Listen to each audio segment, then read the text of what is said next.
Greetings, my lovelies out there, and you night owls. Hope everybody's having a good evening. This is Gary. I am from Nerdrotic. I am live in San Francisco, California, and this is a very late Nerdrotic Nooner, and I've got my cool little stream deck working right now. So you're just a button away. I can do all kinds of fun stuff. So, hi, let's see who's here. Let's see who's here before we get to the festivities. We've got Dave and Eric K and his wrench and HS and Nitrum and Lady, how am I supposed to say? Damiana. Lady Damiana. Sounds so exotic. The Gaming Wolf, 87. Mr. Leonard Games. Fred Darmstadt. Titan. With just a question mark. That's pretty much my constant state, Titan, I have to say. Sad but true, Sony. That's true. Fuck Naughty Dog. Titan, cocaine is a hell of a drug. I can attest to that, my friend. Paul Schuster, Matt G, Bionic Belly Button. Hello, Bionic Belly Button. Geek Tropology, Atomic Vomit. Hail to you. RR, what's up?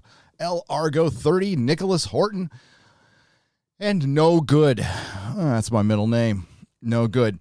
Hello, Sheila Allen. How are you? So this one's, again, for you night owls and for you Aussies. So g'day.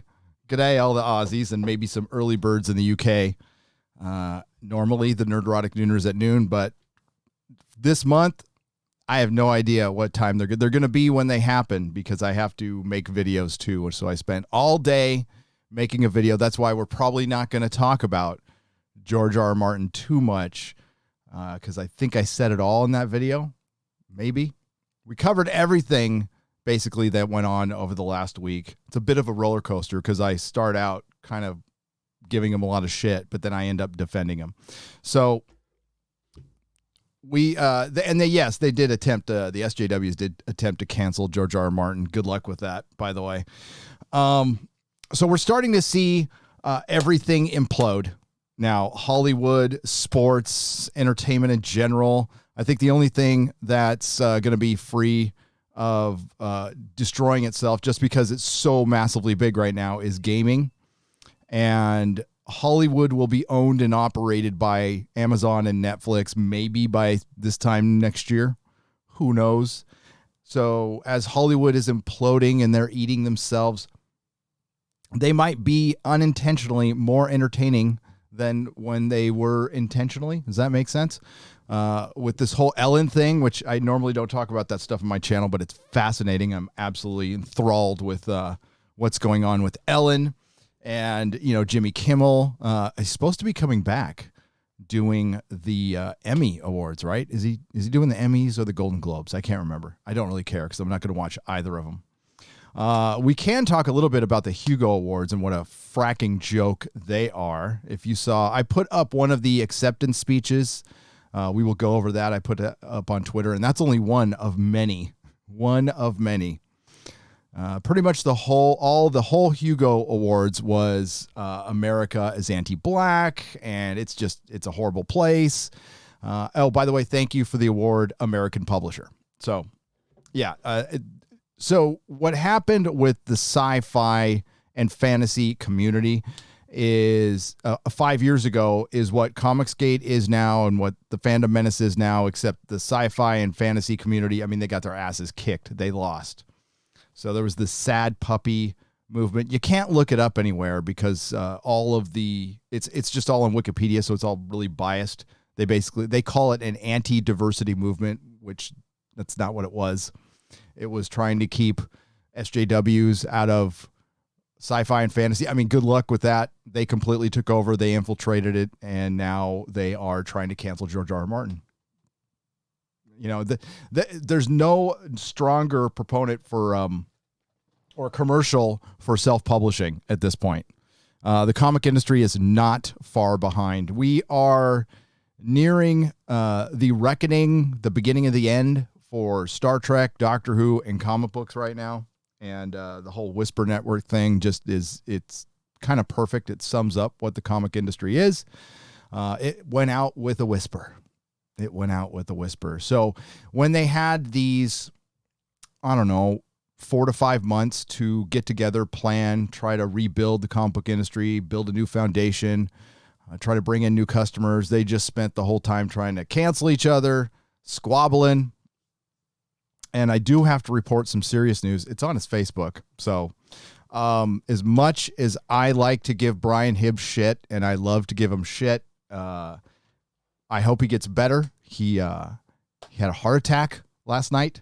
So I want him to recover so we can disagree on things till the end of time. So get well, Brian. Truly get well. I hope you're feeling better. Apparently it was pretty serious, but he's doing okay right now. We got some, we're going to end the night with some good news, with some Lord of the Rings news.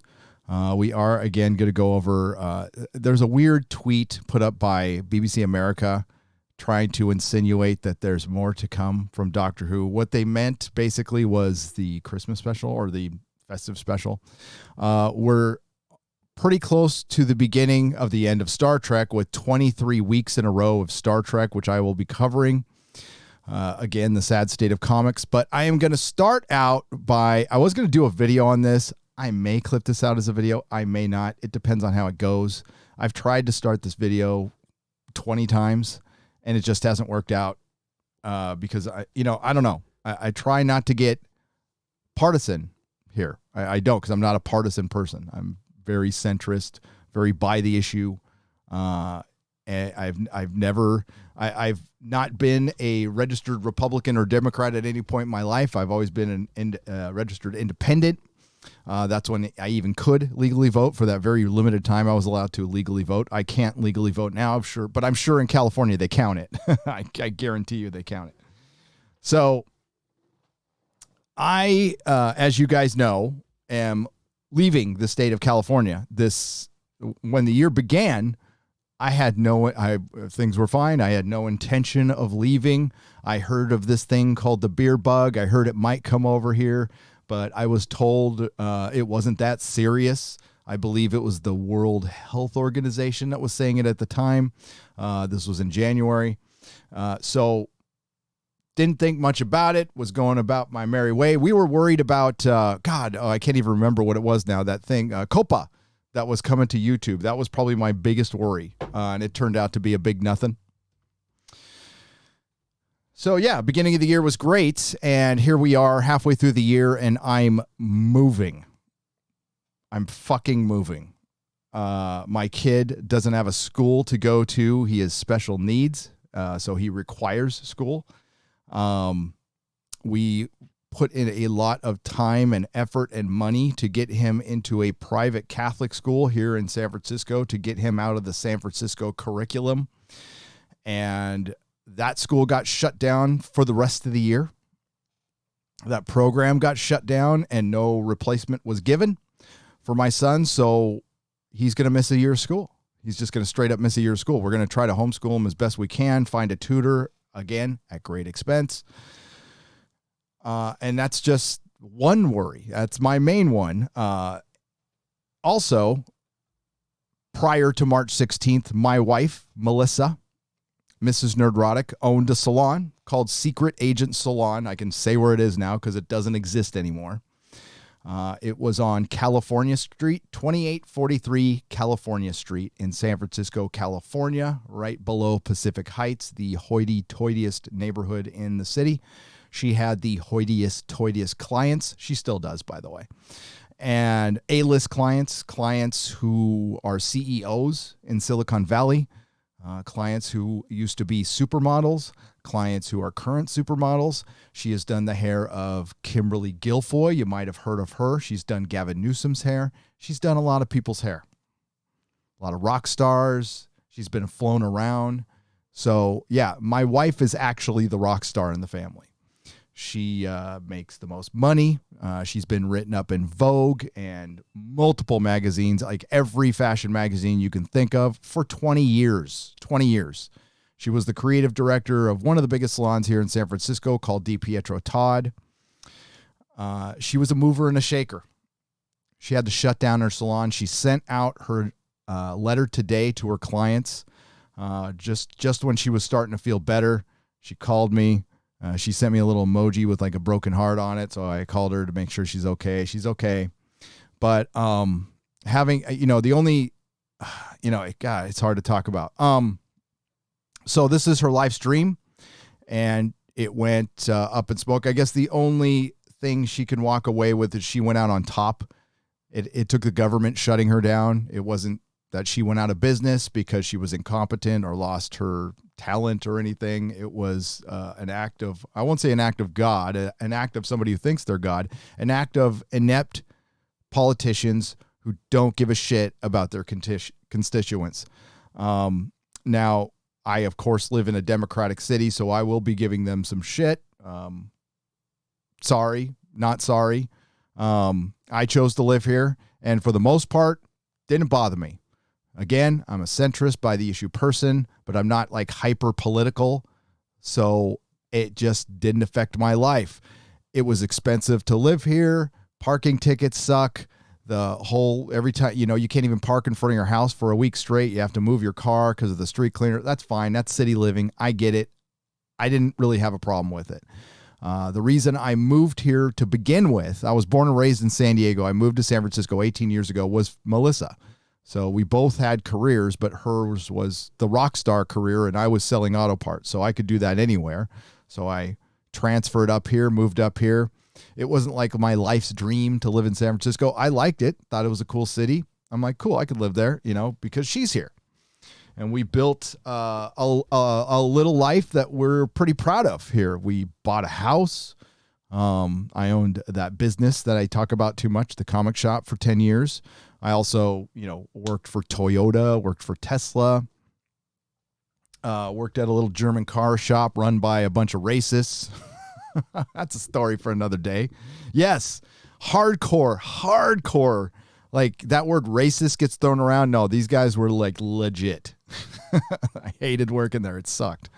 I just checked in on the boss the other day. He sold the business and he's selling real estate in Portland now. Karma, bitch. So I did other things too. But I mainly, sold comic books here for the majority of the time. And then, I've been doing this YouTube gig for the last couple of years. Again, things were great prior to March 16th. Now we're having to uproot our lives. I'm not sure if we can even sell our house. And again, I don't want to come off saying my story is not the worst story. I know there's people who are way worse off. This is just a single story that I would like to tell. And hopefully, if you have a similar story, tell it. More people need to hear this. That's the one thing you're not hearing, right? You're not hearing how this is affecting regular people. Oh, you're hearing plenty about a bunch of fake moms in Portland or some grandma writing out her kid, who deserved it, by the way, for bombing a building in Portland. Hearing plenty about that shit, but you're not hearing about the mom and pop that had to close down because a politician's decision. That's it. Because the government, both sides, couldn't come together with a consensus that made sense, that was practical, that had the entire country's best interest at heart to try to figure this thing out. No, it was partisan and squabbling from the get-go. And quite frankly, it's all pissed me off. The mainstream media is a joke anyway, and all they've done is proven it. They have proven that they are not trustworthy. Whatever they say, you probably should do the opposite. Silicon Valley's been complicit with this shit, which has been disappointing. I am grateful that YouTube, for the most part, lets us say what we want here. I'm sure we'll get ghosted or whatever. I don't care. I'll pop it up as a video later, like I said. So, yeah, I had no intention of leaving California 6 months ago. Now I'm going to leave California. Why? I'll be real. As a centrist, as a nonpartisan person, it's a blue state. I'm not going to be in a blue state. It is utterly clear that this has been politicized, and I don't know what to believe. All I want is the truth. If it's scary, if it's a hard truth, that's all I want. But I don't know if I'm getting it. And trust has to be earned, and the state has not earned my trust. The mainstream media has not earned my trust. So no, I don't believe them. I flat out don't believe them. I'm sure there's a lot of people working within the state and within these institutions that are telling the truth, but the waters have been poisoned. And because I can't trust these states or the state, I don't want them lording over me anymore. I live in a city that's had some of the lowest numbers since the beginning of the beer bug, period. There's been no major spikes here. There's been no, there's been, I think it's still under 60 deaths since the beginning. I don't know the details of these. I don't know if it was something else that they labeled the beer bug or just the beer bug. It's 60 too many, honestly. But the numbers are low enough for we should be open right now. We should just flat out be open. It should be regional. And I was always meant to flatten the curve, and the goalposts have moved so much, I don't even give a shit anymore. I know how this story is going to end here in California. We're going to be shut down till after the election. That's a fact. Probably till early next year. And depending on how the election turns out, we'll see how much longer we're closed. So I have no doubt there has been no word on reopening at all. They were about to, what really made us, what was the thing that made us finally just say, fuck it, we're leaving, was they had planned to reopen on July 13th. That was the day they had always given. Then they said it's full steam ahead, go ahead. Melissa had put a great expense into making her salon compliant with the state so she could practice social distancing while she's working, so she could bring back some of her employees and her business partner. By the way, the salons have been the hardest hit along with the restaurants here. And the majority, I won't say the majority, but I'll say a good number, maybe half of the salon owners and the restaurant owners here in San Francisco are members of the Alphabet community. So they have been hit pretty hard and they're not happy, just so you know. But this is a lesson for us all. This is a lesson for us all. Pay attention to who you vote into office, especially in your local elections. And make sure they're not some yahoo who is not qualified for the job like our Mayor, London Breed, who was just an up-jumped secretary. That's all she is. She replaced our mayor who passed away, and she stayed in the job because she's a woman. That's pretty much it. There was no real competition for her. And honestly, the mayor of San Francisco, it's a pretty powerful position. I mean, we got a governor who was a former mayor, and Willie Brown was a former mayor. So, San Francisco politicians rise up pretty high here in California when this is the city that represents this state the least, believe it or not. I mean, there's San Francisco and LA, and the rest of the state has to follow suit, but the rest of the state is not the same, believe me. And I know a lot of people are leaving. I'm not the only one. Joe Rogan's leaving. And Joe Rogan, yours truly, and maybe hundreds of thousands of other people, because we know the score. We know what's really going on. Of course, you can't say it. And if you say it out loud, people go conspiracy theory, whatever. Bullshit. We've already seen plenty of evidence that this has been politicized. There's been skullduggery with the numbers, to say the least. There's been enough for me to get the hell out of here, because I know what's going on at this point, and there's not a lot I can do about it. If I thought this was a fight I could win with others, sure, but no, everybody's pretty much lockstep here in San Francisco. So I would say there's a group of people who are legit scared. They don't want to come out. They don't feel safe, and that's a personal thing. You're going to have to get over that someday, but I don't doubt that you're scared, and I'm not going to shame you for being scared. Why wouldn't you be? If the mainstream media is shoveling you fear porn all day, you just got to get away from that maybe. And then there's a portion of people who are trying to shame you for wanting to go back to work or talk of the masks because they're partisans. They're just flat out partisans. That's the majority of Twitter, pretty much. It's disingenuous. It's full of crap. We all know it. I don't think they're that stupid, but they certainly are. They would just burn their own house down to get the orange man out of office. So, and that's pretty much how I see the Democratic Party in California, particularly. I can't speak for another state. I'm just talking about here. They would rather burn this state down than have the orange man be in office for another 4 years. And that's pretty clear at this point. And again, I say that as not a partisan person who, honestly, I voted for Howard the Duck last election and the election before that as well. No, it was Gandalf the election before that. So, because my vote doesn't count, so it doesn't matter. So I just write in silly. I might write in Jello Biafra this year just to be a dick. But, this year. If I voted for the orange man, they would change my vote or lose it or something anyway, or it just wouldn't count because it's here in California. So voting for the orange man's like a fart in the wind. But I'm pretty pissed, and a lot of people are waking up to this. That's the encouraging thing, but there's still this quote unquote silent majority that really needs to get up and do something. And I hate turning tail and leaving. It does feel like a defeat. It is a defeat. It's a defeat. And that's the hardest thing to come to terms with. But fuck California. If I'll defund the police. That's another thing. That's the straw that broke the camel's back. The police chief saying he wants to defund the fucking police. The police chief. So sure, you know what? I'll defund the police. I'll do what you ask. I'll also defund the street cleaners. I'll defund the meter maids. I'll defund the teachers. I'll defund the schools. I'll defund the city tax collectors. I'll defund the fucking mayor. I'll defund all of you motherfuckers because I'm leaving. Goodbye. You're on your own. Hope you fall into the motherfucking ocean. I hope it just waits until I leave.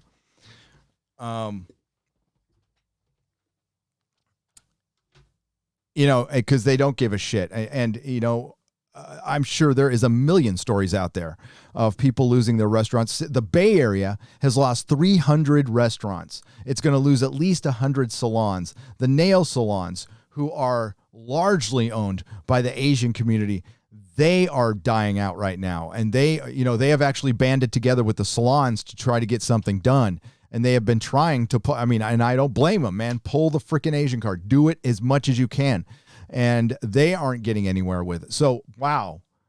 Doesn't that show you how the Democratic Party, the party of the people, what they really fucking think?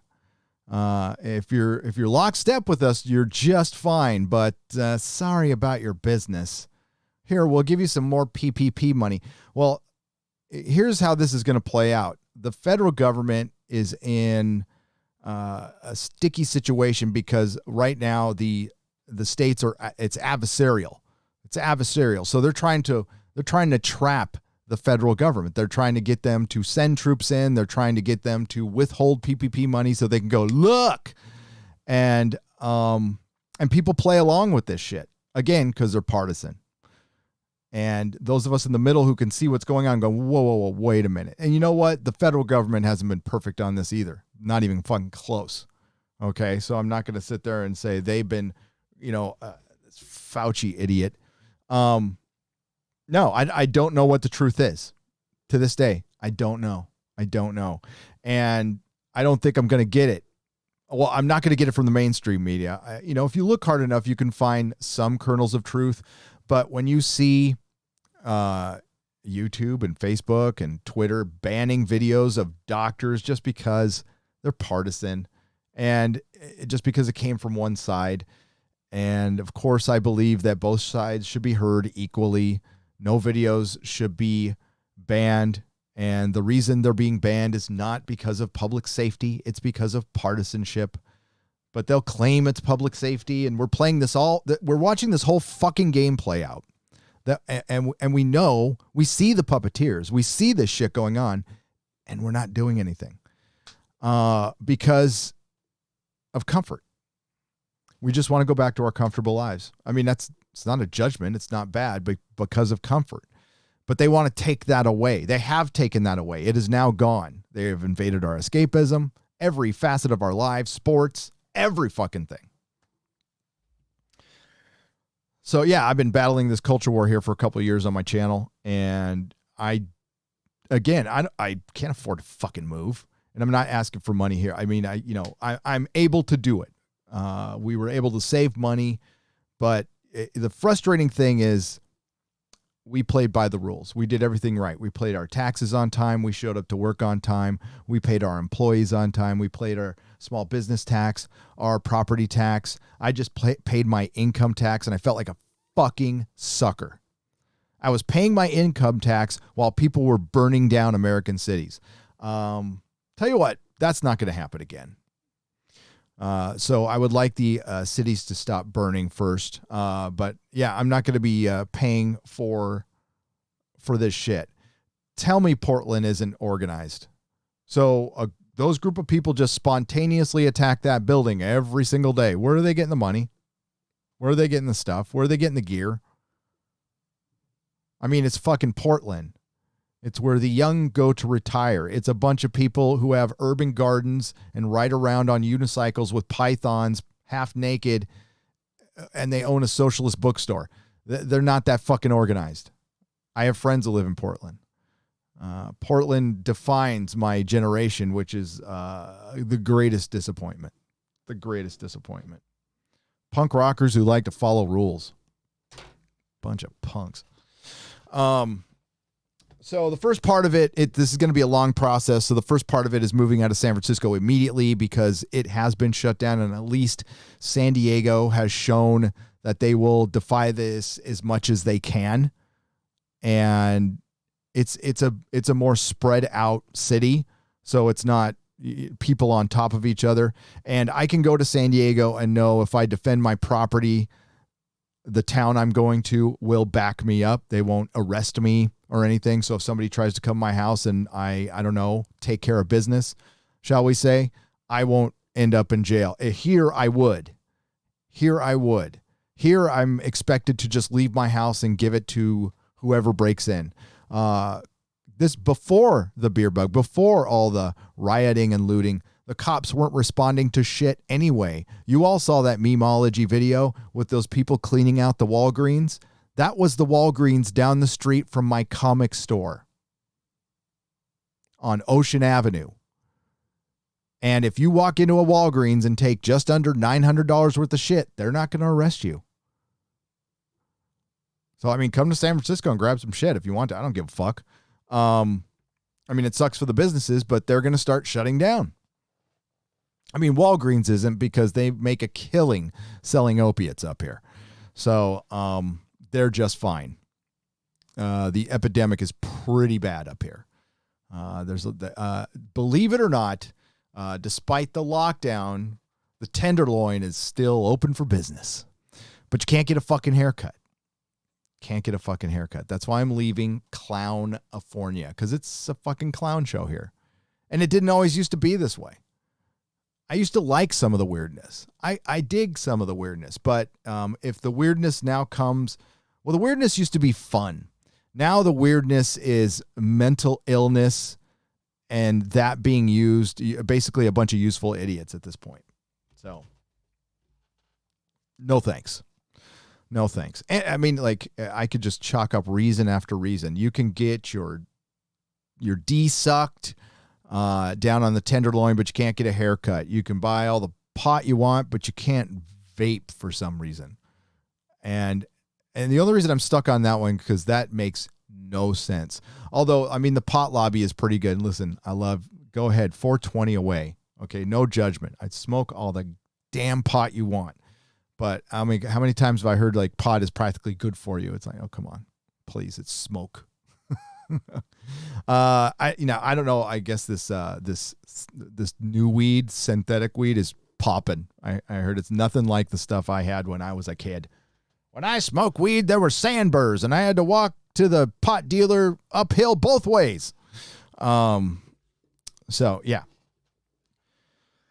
All right. So, the process has begun. The only room that is not packed up is this one, and that starts tomorrow. So I'm going to do a little video kind of showing it off while I'm taking it down. I will still be making videos. I will still be live streaming regularly. I'm not going to stop.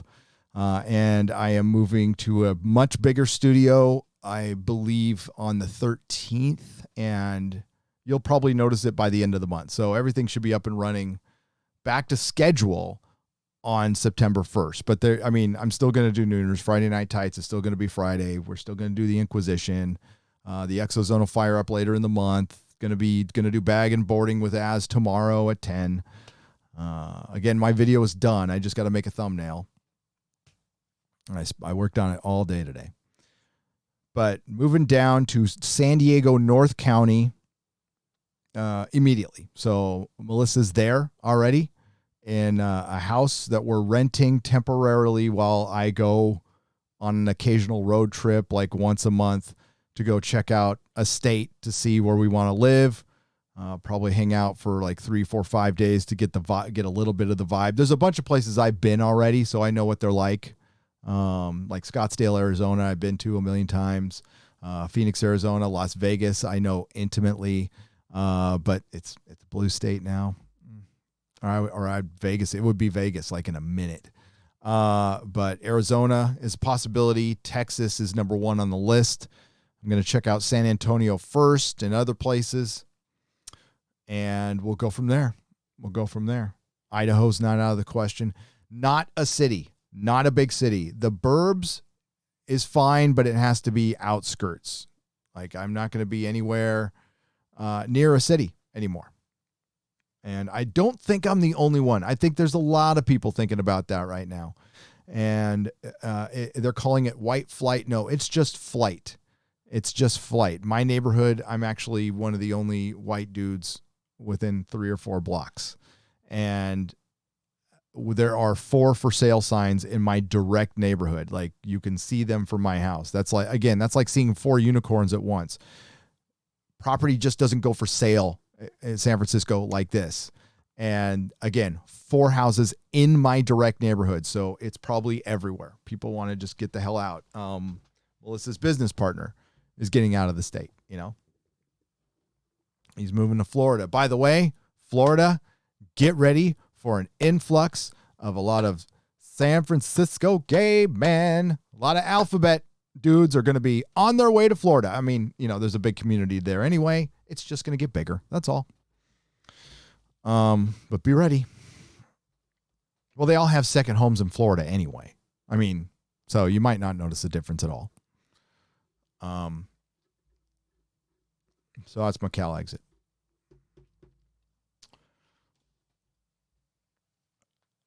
Hail, Gary. The Umbrella Academy 2 got a 6 out of 10 woke. Still good writing. Number 5 was good, but Klaus acting was best. Used to watch all the Star Trek, but only watch your reviews and your Star Trek Picard review. Make it show, says Trek Dog. Your name is Trek Dog too. It's for $16.99. Yeah, I'm going to be reviewing Lower Decks. I don't know how interested anybody's going to be. I don't know how many people are going to watch it. I'm guessing not many. I'm guessing it might be people reviewing it.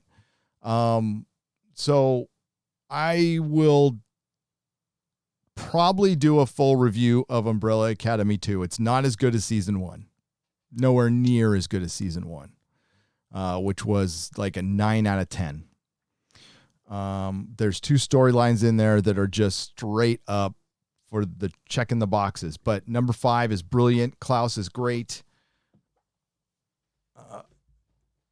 The bummer thing is, well, I'll save it for the review. The one saving grace is there is a civil rights storyline. It makes sense in the 60s, and the actor is really good. That saves it a lot. And it's not overly preachy. It's just predictable. It's just, okay. But the thing is, it's just in everything. It's in effing everything. I don't know how they do it, but every show has found a way to either fit in civil rights or the Yahtzees. And it could be a show about anything. And they'll figure out a way to get civil rights or the Yahtzees into it. And it's nonstop. So what do you think entertainment's going to do now? Well, I mean, they have no choice. They're going to go woke, and they will go broke. We just got the news that the NBA and the Major League Baseball's ratings are down. Who didn't see that coming? Who didn't see that coming? Know your fucking audience. And I tell you right now, baseball can't afford it. Baseball can't afford to fuck around. The NBA's strong. The NFL's strong. Baseball, it's okay. But I don't know, a couple of years of no major revenue stream, that's going to be a problem. It's going to be a big problem for Hollywood. You know what's propping all of these Major League Baseball and the NBA and Hollywood up right now is you and I. You and I here in the States, we're propping them up by funding their free loans, which isn't even a loan, it's a gift for the PPP, while the small businesses go out. You know, Hollywood is a multi-billion-dollar industry, and they've got their hand out so quick.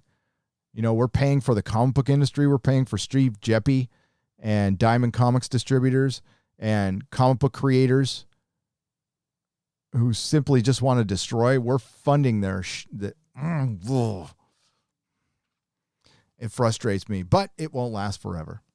These people, like I said, vocational school is a viable option. It's a viable option. John Wayne drinks SJW tears.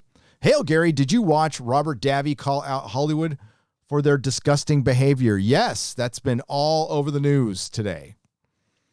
And we will watch that a little bit.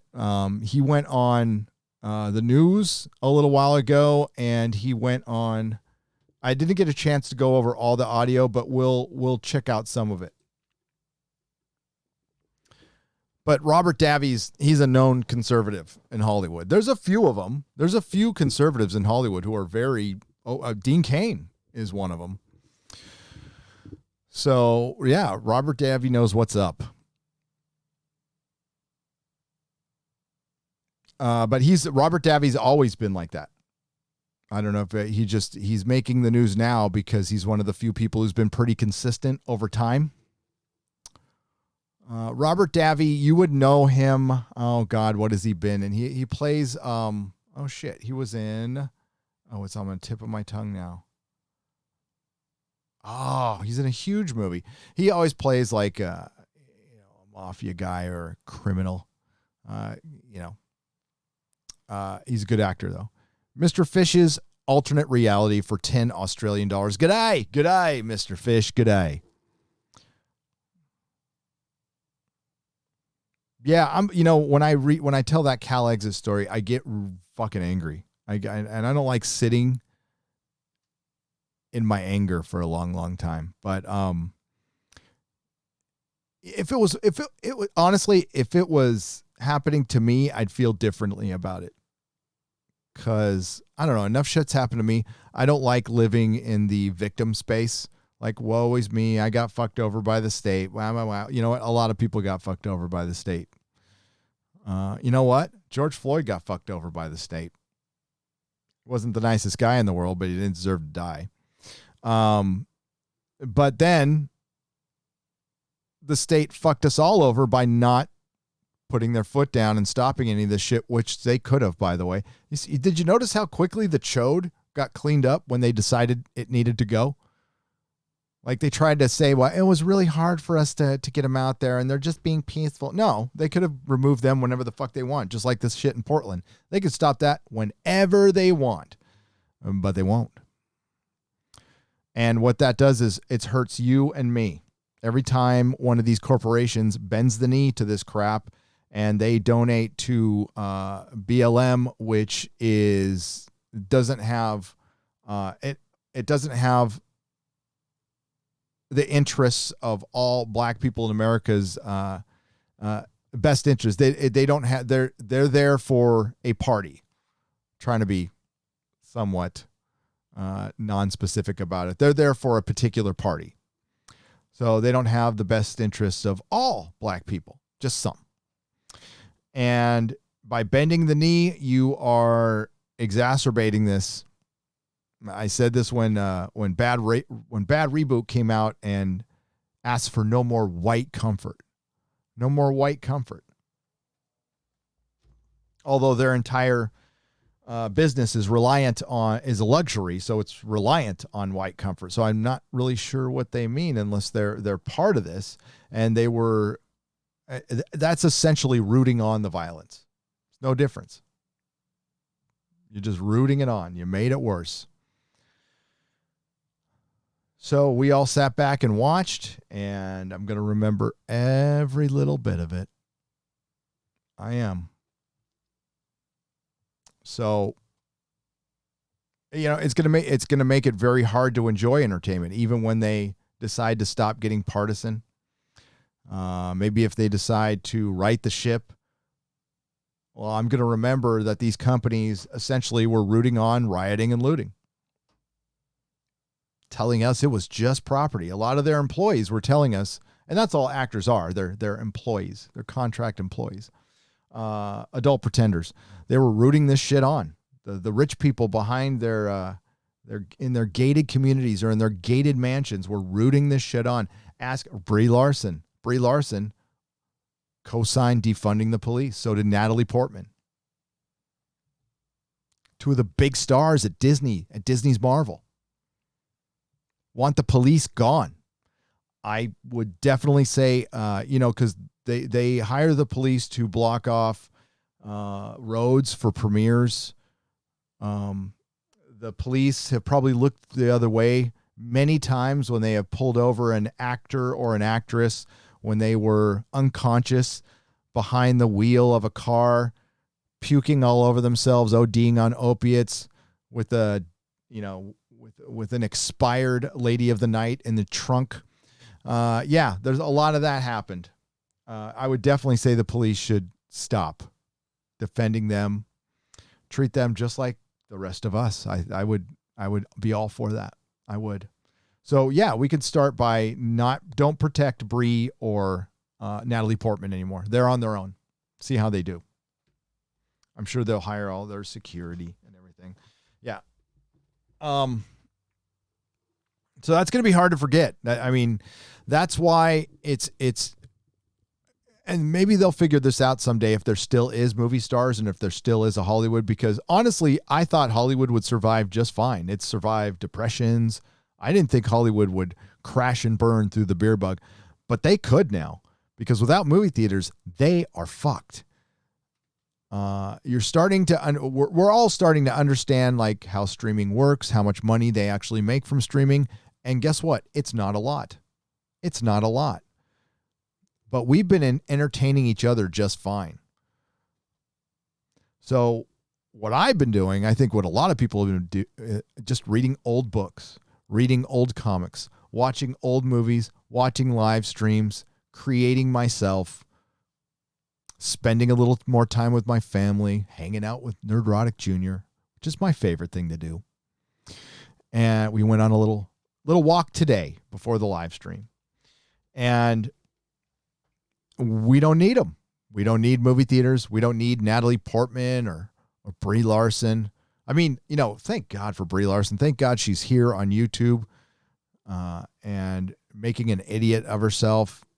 I'm okay with that. I'm actually all for it. I was a little excited when she came over here to YouTube. We do need content sometimes. Now, I'm not super reliant on other people. I can make my own content. I could just turn on the microphone and talk. I'd be fine. I'll figure out something to talk about. But yeah, I was really, I'm still pretty mad. And yeah, I directly, Gavin Newsom, how can I put this? He could be worse. He did try to open up the states and then he left it to the counties. And what London Breed, the mayor, did is she hid behind the health department. And that was the nefarious thing that California did. But I do think this was on the orders of Gavin Newsom, that the mayors weren't making the decision. The health departments were making the decisions. Funny thing, had a doctor's appointment today. First doctor's appointment for yours truly in a decade. I think the last time I went to the doctor was in the emergency room when I crushed my thumb. So I'm old, basically, and I have a bit of a shoulder injury. It's fine, no big deal.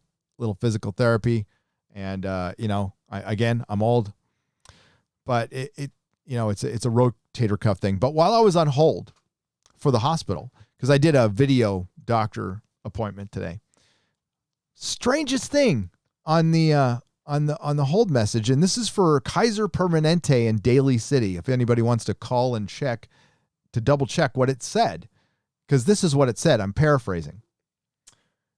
If you are concerned about the beer bug, don't be. Chances are you're going to be just fine. There's a very low death rate. Chances are you will not be hospitalized. You'll get through your symptoms sometimes without even noticing, and you'll be perfectly safe. It was, I couldn't believe that was the answering machine message. It was basically saying, oh, you're going to be fine. This thing's not that bad. I'll grab a recording of it and I'll put it up on Twitter. Because if you listen to the actual hospital, what? Yeah, it basically says, yeah, this isn't that bad. So don't worry about it. Okay. And the whole time I'm thinking, why has my state been locked down since March 16th? Why has my city been locked down since March 16th? And we are as locked down right now. We're not the shelter in place, but the one right after that. And mind you, during the riots, we had a goddamn curfew here for 3 days of 8 o'clock.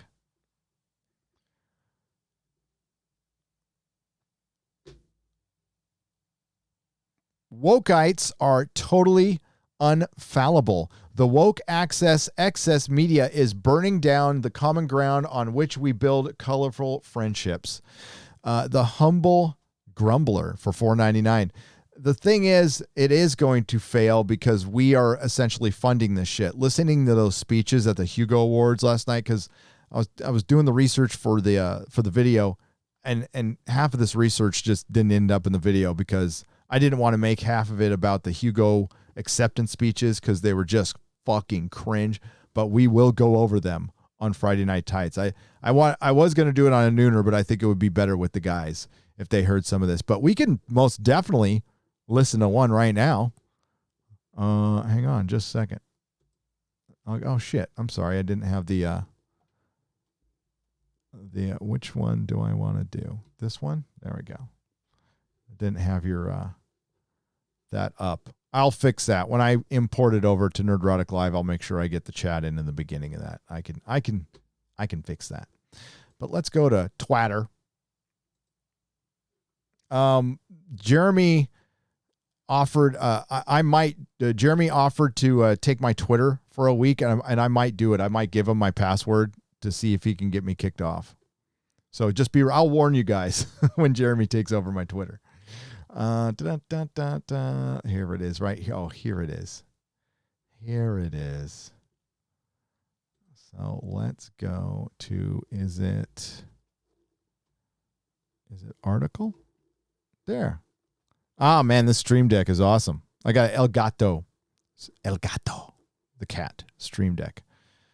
So you ready for this? You ready for? Make sure your cringe muscles are nice and massaged. Oh, look, there's Quarter Black Garrett. Here we go. Now, again, this is an acceptance speech for like the best new writer. All right. This is her first award.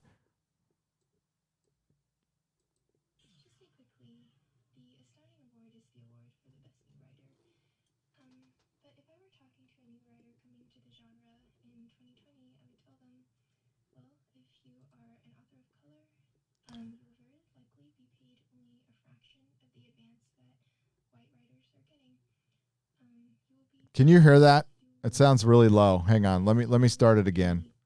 She talks really freaking low. I got that cranked up, but hang on. I will see if you guys can. I'm checking something. Hang on a second. You will very likely be paid only a fraction of the advance that white writers are getting. All right. Sorry. We'll start that again. Just say quickly, the Astounding Award is the award for the best new writer. But if I were talking to a new writer coming to the genre in 2020, I would tell them, well, if you are an author of color, you will very likely be paid only a fraction of the advance that white writers are getting. You will be pigeonholed, you will be miscategorized, you will be lumped in with other authors of color whose work doesn't remotely resemble yours. The chances are very high that you will be sexually harassed at conventions or the target of racist microaggressions, or very often just overt racism.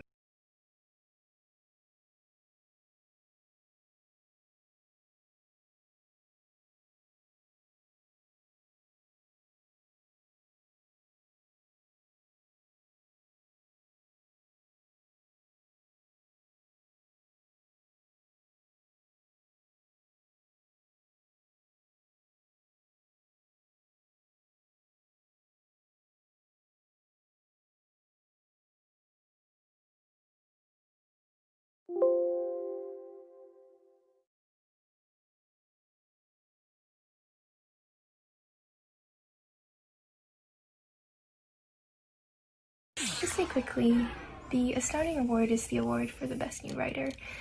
But if I were talking to a new writer coming to the genre in 2020, I would tell them, well, if you are an author of color, you will very likely be paid only a fraction of the advance that white writers are getting.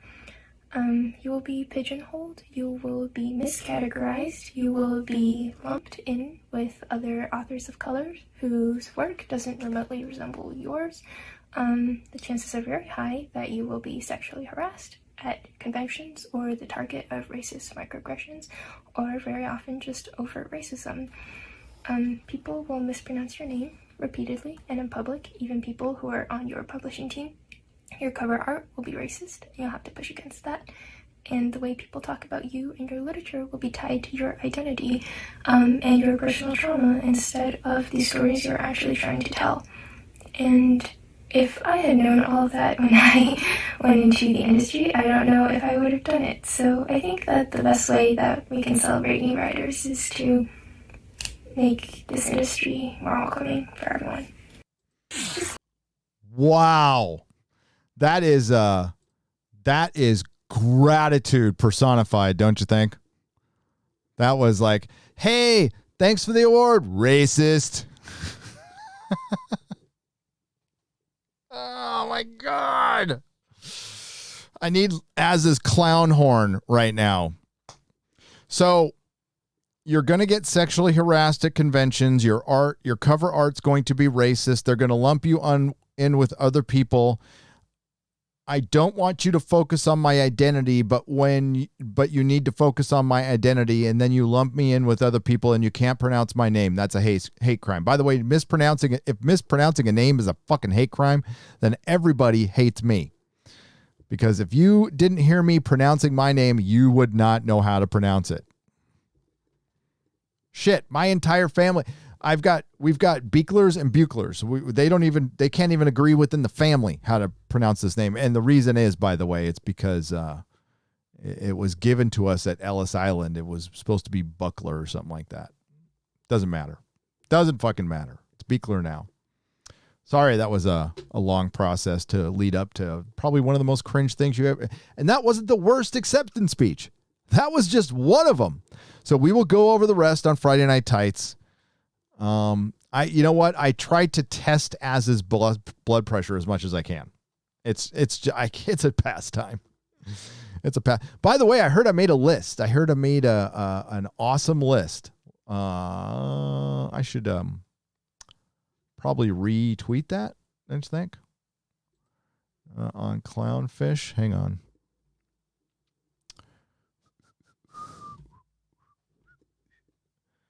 Clownfish tweeted this out. Apparently, I'm Comicsgate. Was not aware of that. Hail Clownfish TV, by the way. Here they are. So, Here's the list, and my internet son's on it. I could not be prouder of him. I really am. So first things first, I'm higher than Geeks and Gamers. Yes. On the white supremacy list, I beat Jeremy. That is saying something. Okay. And Az should definitely be higher. He is way too low. He is a much bigger white supremacist than I am, for sure. And Just Some Guy is the number one white supremacist. He is all about the white power. He should be number one, by the way. But I'd like to say I'm grateful that I made it on the top 5. It's not every day I make it on the top 5 of a list. So I would like to thank the Academy. And I would just like to say that that if you do get into this industry, you will be sexually harassed. They will probably play with your bunghole a little bit. They'll call you the wrong name. They'll call you stuff like bitch and cuck, and you're supposed to answer to it. It's a horrible industry. It really is. Yeah, so this is very small. So this is off some game frequently asked questions message board. Who are the Comicsgate YouTubers? By the way, they missed a bunch of Comicsgate YouTubers. This is disrespect to the actual Comicsgate YouTubers. That's because a bunch of these people are not Comicsgate YouTubers. For one, to have Ethan fucking so low, that's ridiculous. All right, so they're not only bad, they're dumb. So yeah, it says you're okay, boards, comics, graphic novels. Who are the Comicsgate YouTubers? So far, I have a list in order from the most white supremacist, misogynist, toxic. Well, okay, so maybe, so it's a formula. So do you think my toxicity or my misogyny outweighs the supremacy part? Like, what makes me higher than Geeks and Gamers? Is it I think it's my misogyny. Because, Jeremy does have women on his staff, and I did hire Lady Gravemaster, but I keep her locked in a room, and I only let her talk when I speak to her. So maybe that's why I'm winning so far. And Jeremy's got a lot to learn. I got to say, he's younger than I am. He's got to know how to treat the ladies. And yeah, so apparently top 5, baby. Fuck this shit. All you got to do is laugh about it. I say I don't like Doctor Who. I say things like, it's a show that used to be for everyone. And now it's not, because it's political, it's partisan, and not just like a partisan liberal. It's a fundamentalist, leftist, liberal, intersectional. It's mostly intersectional. Doctor Who is actually mostly intersectional. Same with Star Trek.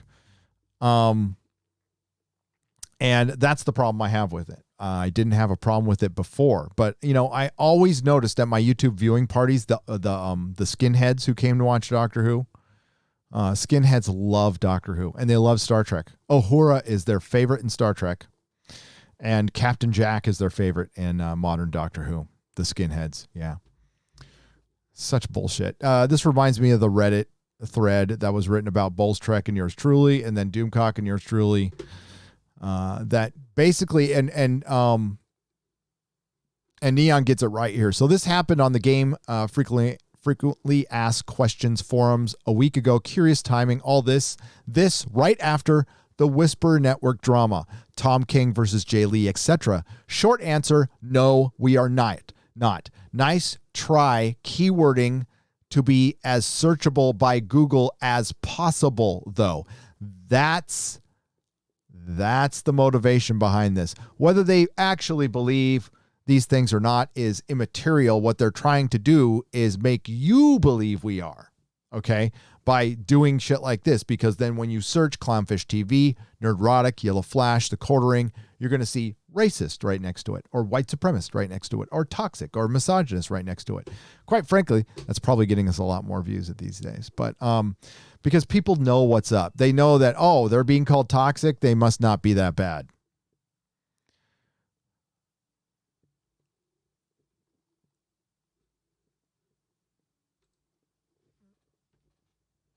What are you going to do?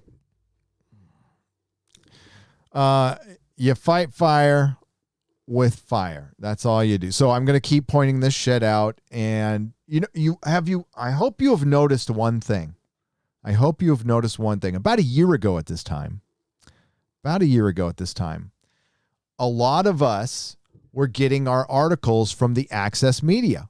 And we were like going over how stupid they were, or how woke they were. Have you noticed that we haven't been doing that as much lately? I didn't even notice until today. I was like, I can't I think I've done 2 CBR articles this year.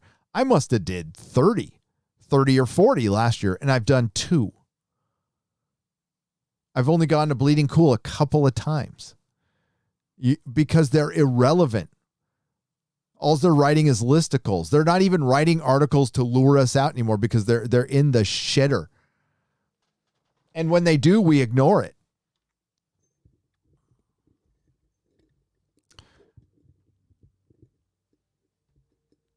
Because you know what?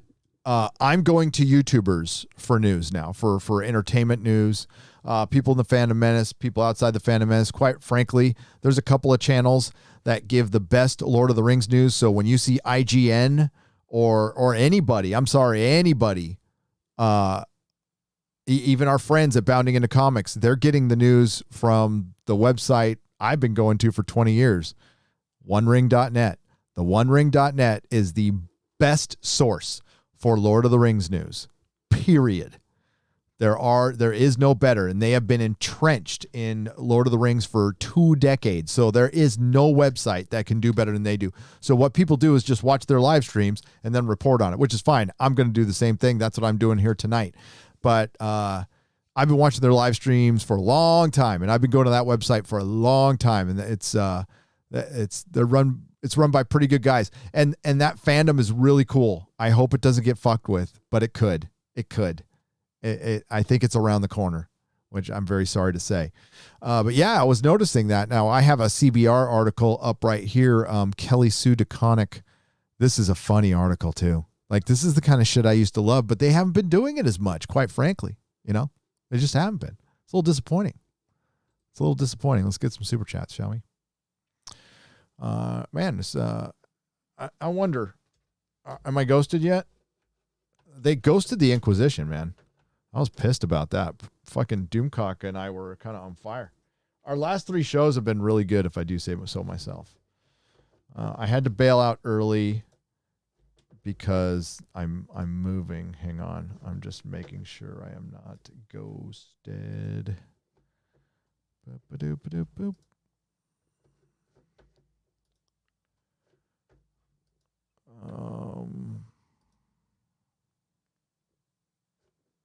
Sorry, folks. I just log into Nerdrotic Live and then I just run over. Okay, good. Not. All right. Crispy Critters for $2. The No-Go Awards suck. Yeah.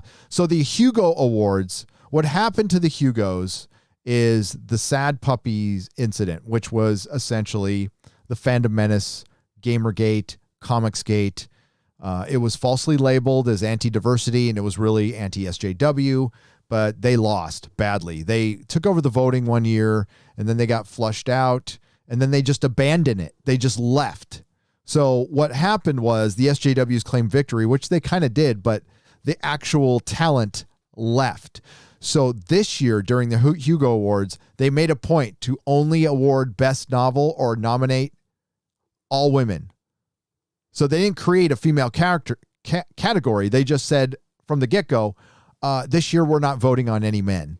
We're only going to vote on women. And it was 5 books you never heard of. Now, the Expanse series won an award, but quite frankly, the Expanse, the last two of the 3 last books are SJW as hell. Not going to lie to you, they are.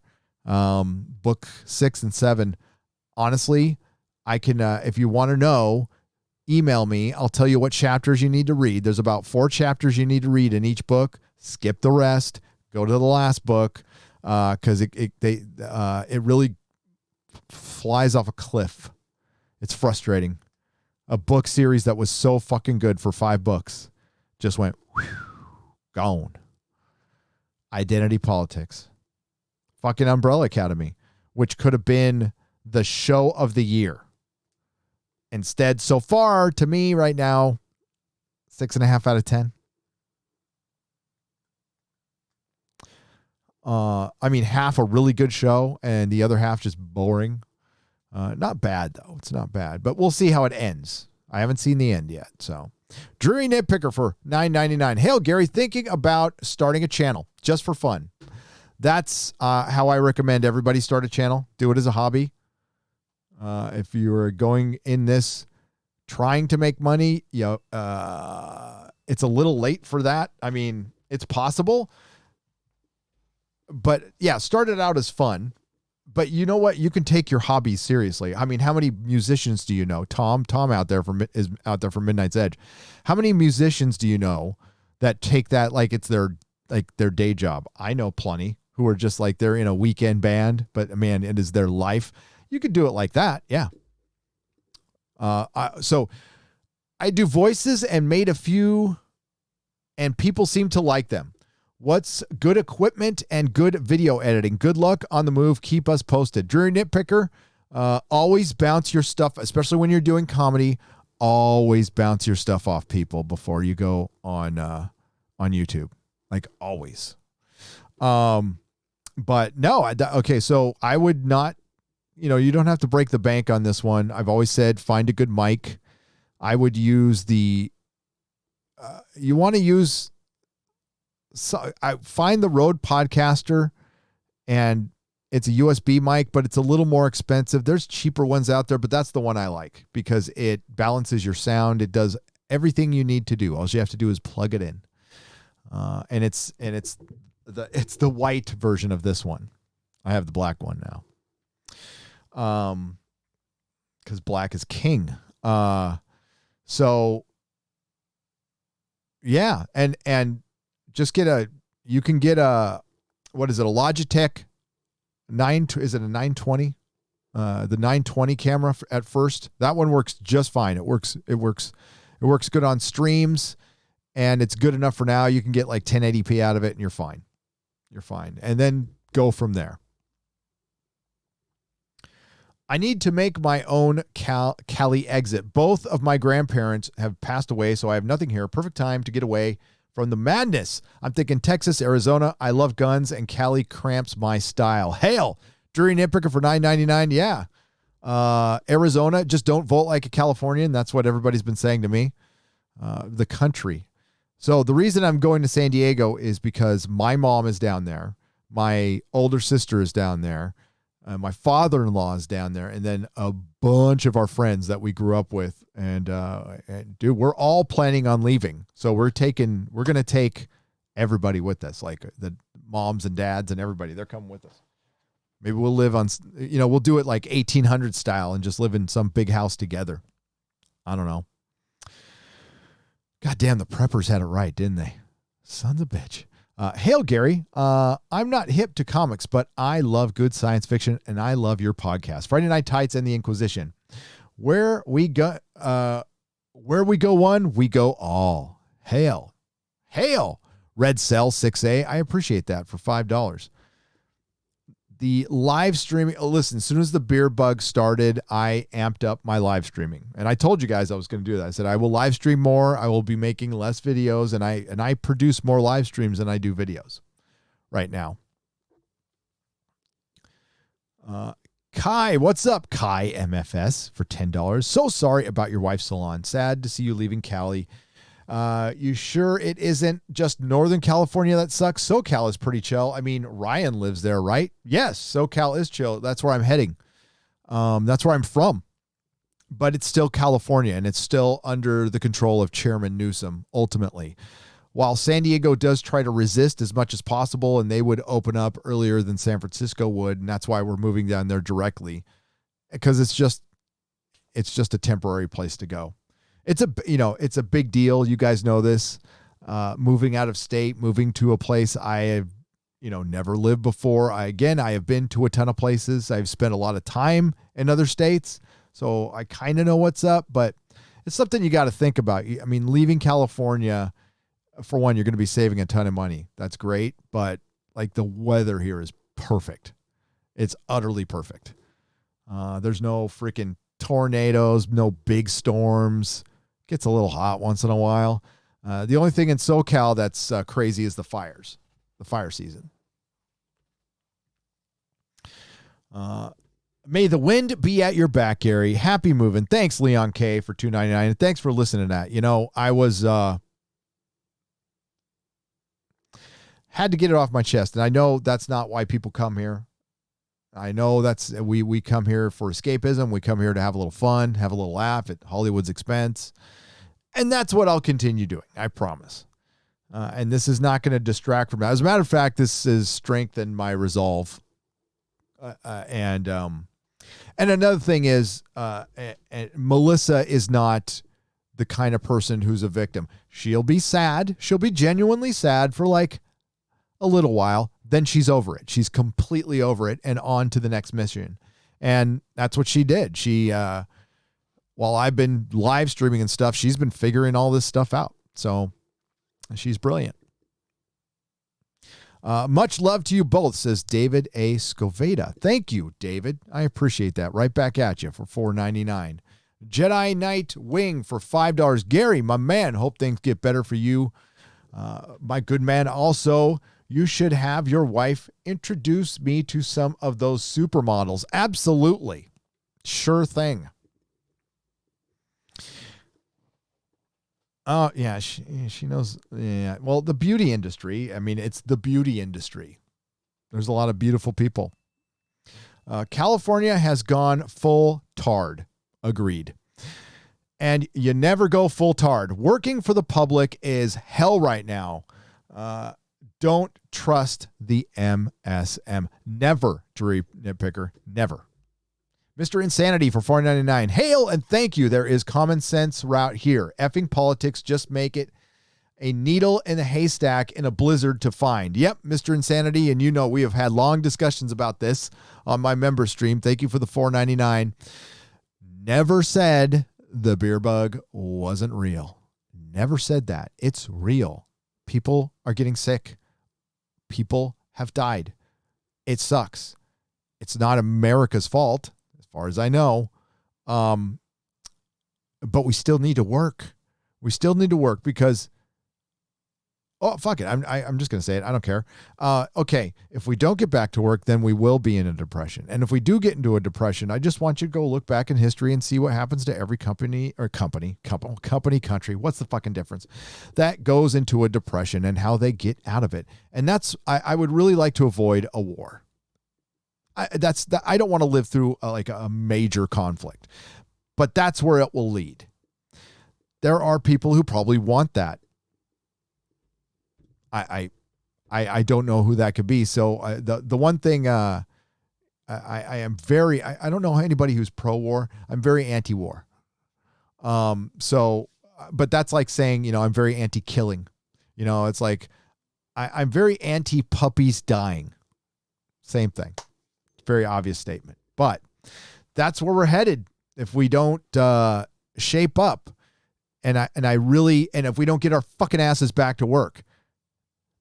Other places are starting to get back to work. Oh, and by the way, the numbers spiked up, whether it was real or not. Again, I have no fucking idea. I have no clue if the numbers were real or not. But there was thousands of people crawling all over each other to burn down businesses a couple of months ago or a month ago, and that caused the numbers to go up, and that caused the states to close back down. So that was the direct consequences.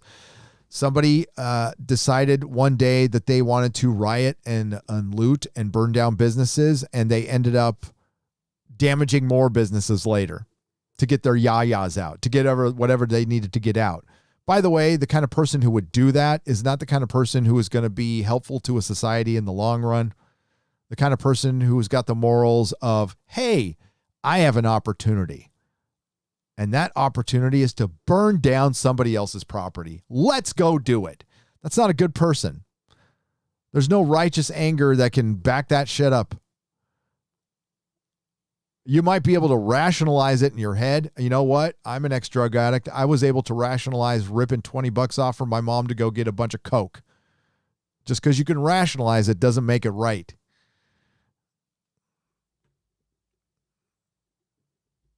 Gary, FYI, Luke Rodowski of We Are Change recently left New York City because of high living costs and the increasingly radical politics that runs the city. Hail. Yeah, and that's why I'm leaving. Radical politics that are running the city. I'm just, I guess I'm not into radical politics. Oh, hi there, handsome, says Toe of Visenya for $2 Australian. Well, hello there. Hello.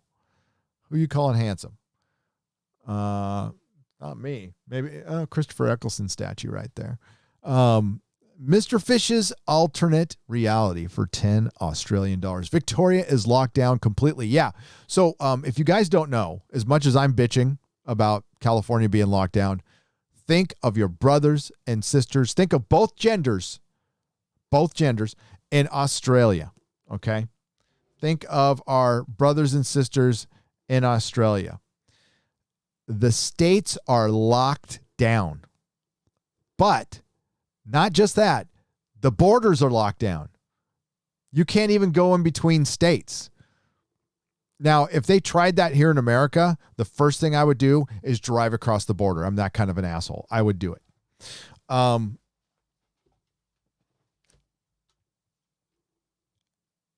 And I could totally see them trying to do that, and you would see like the Hells Angels, like all try to go across the border all at once or something like that. Something like that would happen. Yeah, so you can't travel in between states, apparently.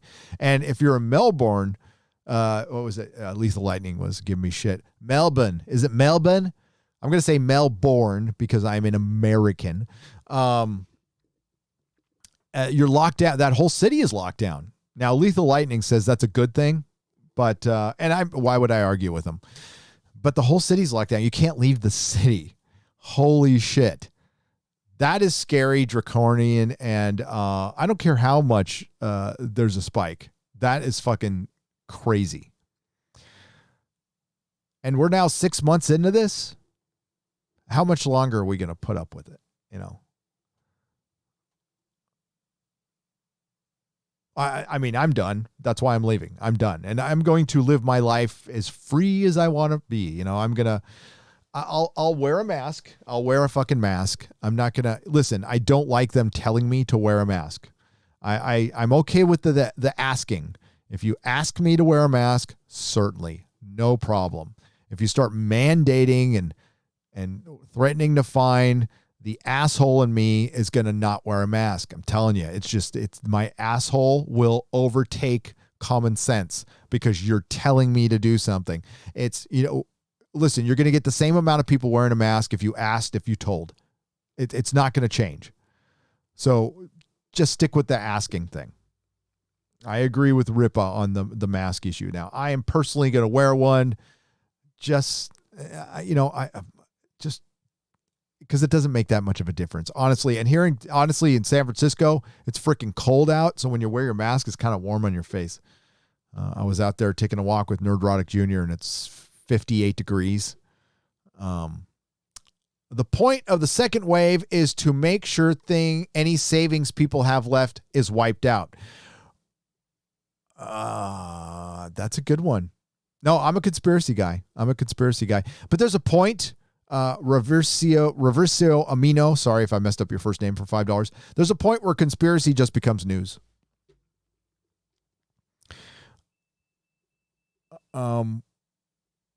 Melissa, we're doing okay, but it sucks because we went into what we were gonna. This school Logan was gonna be in had a fucking massive tuition, but it was worth it. It was worth it, dude. It's my kid.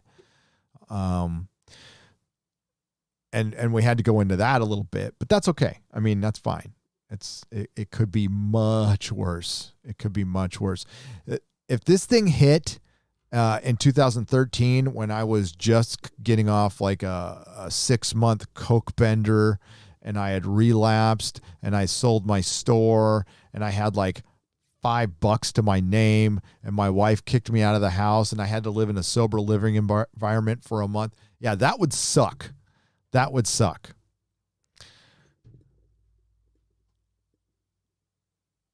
And that's the thing I'm kind of worried about too is, I don't have any sponsees right now, but I heard people in recovery. I mean, a lot of people went back out. There's no meetings. There's Zoom meetings, and it's not the same. It's not the same. So there have been secret meetings, by the way. So we meet in secret, and that's what I've been kind of doing. We practice our social distancing, and we wear a mask, and we run a little meeting with 5 people. It works. Destiny Captain for $4.99. Gary, you're going to start doing shows with the green screen and still have the background. Also, thanks for being there. The last 2 months sucked. What? You lost, it just says lost son. What does that mean, Destiny Captain? Email me on that one, okay? Please email me on that one. I need context to that, please. I hope that's a typo. The last 2 months have sucked for a lot of people. And yes, I have a green screen. So there will be this background for a little while, and then you're going to have my new extravagant background. Miguel Olmo for $99.99. Holy crap. Sorry to hear this, man. Here are some shekels. Never lose hope, my friend. As a brave hobbit once said, it's the darkest before the dawn. Stay safe. Oh, I will never lose hope. Miguel, thank you so much. I hope I don't sound like that. I am fired up, actually. No, I don't do the hopeless thing. Even now, even during the beer bug, it's not like life has sucked. Things have been bad the last couple of months. The last month in particular, a lot of unfortunate things happened, but I just listened to my sponsor, and it sounds like a broken record, and it sounds, I don't know, kind of cliche, but it's true. Every time something happens, he goes, it's an opportunity. It's an opportunity. Everything's an opportunity. It's just on how you look at it. And I'm like, you sound like a fucking bumper sticker or some shit when you walk into a sobriety store. You sound like one of the cliche signs they put in the fucking wall. He's all, I know, but I'm fucking right. And he is. Smart dude. So this is an opportunity. This is an opportunity to try something new, go on a new adventure. And I think this could definitely turn out to be a good thing, getting my son out of the California curriculum. I told you guys on a nooner 6-7 months ago, I had to have a little parent-teacher conference of my own because they were having my kid write for his creative writing. He had to write about his white privilege. So yeah, that triggered me like an SJW at church. And I went to talk to the teacher, and I just said, listen, not everybody, we're not all leftists here. And that's the words I used. I know you probably have a lot of parents that agree with you. Don't assume everyone does. Don't assume anybody's politics, and try not to impress them on my kid, please. Otherwise, I'll just pull them out of the class. It's that simple. So my kid will be doing creative writing. He will write his own original story, and you will grade it. Okay. And the teacher said, okay. So I was way meaner than that, though. I full on dad mode. That shit triggered me. That pissed me off. And I explained to him, I'm like, why? I mean, my son, he's on the spectrum. Okay. So this white privilege, he's not going to completely get the nuance of what you're talking about. And then I have to explain the other side. And, that's where me and the teacher went back and forth because he didn't think there was another side. He's all, well, that's just assumed on your part. Well, no. See, we're all individuals. So white privilege is a construct. It's a myth. Okay. It's based on your political point of view. It's based on an argument that you received from somebody else. and it doesn't actually exist. Now, is life unfair? Sure. Is it more fair to some people? But it mostly has to do with how much money you have in the bank than anything else. You see, when I went to jail with all the poor people because my dad got me a lawyer once, got me off, said, you go and do that shit again, you're on your fucking own. I went and did that shit again. I was kicked out. I was on my own. Then I became a poor person because I had no money. And then I received the same treatment that any poor person would receive from the system, which was none at all. I got the dump truck attorney. I got the maximum amount, whatever deal. I got bent over by the DA and I had to accept whatever deal they want because I had no money to fight them. And that's it. Anas Abdeen, doesn't have a lot of money. He is not a citizen of the United States. He lives in Kuwait. He had his game stolen by Alex Kurtzman. Alex Kurtzman stole his fucking game. Not even going to say my opinion anymore. I don't give a shit. And put it in Star Trek Discovery Season 1. He got fucked over because he didn't have enough money. It's not just because it would have helped if he was an American citizen, but not much. If you're an American citizen with no money, CBS is still going to fuck you over. Oh, and man, Anas is not white, but CBS had no problem fucking him over. But that goes against all the principles of Gene Roddenberry and Star Trek. Oh, because they don't give a shit. And that's not the only thing Mass Effect, we can go on and on how much Alex Kurtzman has ripped off people. And if you go watch his other work, you can see that he's ripped off people there. That's kind of his thing. And he gets away with it because he works for a company with a lot of money. So it's an economic thing. It's purely an economic thing. Don't choose Austin. Oh, fuck no, John. Oh, God, no. Oh, God. Again, Miguel, thank you. Again, thank you for the $99.99. I am not going to San Francisco, Texas. I know there's a Frisco, Texas, but I'm not going to San Francisco, Texas. Why on fucking earth would I move from one place and go to the same place? I might as well move to Seattle. No cities. No fucking cities. I was even flirting with the idea of moving in small town Midwest, but I hate snow. I can't do the snow, man. That one business guy who started in Portland moved to Seattle and then said he was moving to Texas and chose Austin. What an idiot. I know, John. There's another guy. He co-hosts with Mike Barra. I think if you know what show I'm talking about, it's kind of a fringy show. It talks about Q, but not this Q. So yeah, that guy moved out of LA to Austin. I'm like, what the fuck are you doing? You don't move to Austin. No, I'm not going to, I have friends who live in Austin who I love dearly, but I'm not going to live there. I'll go visit them, but I'm not going to live there. It's like the liberal funky towns were fine when things weren't hyper political. There's the best record stores, there's Amoeba Records here. The comic stores are usually really good. The bookstores are good. There's a price you pay though. There's going to be a bunch of homeless people, hippies begging money off you for dope. You're going to get your car broken into a lot. There's a trade-off. Not anymore, though. You know what? I'll get my shit on eBay. Daniel Nolan, my neighbor. Oh, I'm gonna miss you, brother. We'll meet before I go. Okay. What? Okay. I'll text you, man. I'll message you because we can go meet at Pete's. There's at least outdoor sitting there, and we can go have a coffee there. I'm a dog walker, and there is a $5,000 fine for group dog walking during the beer bug.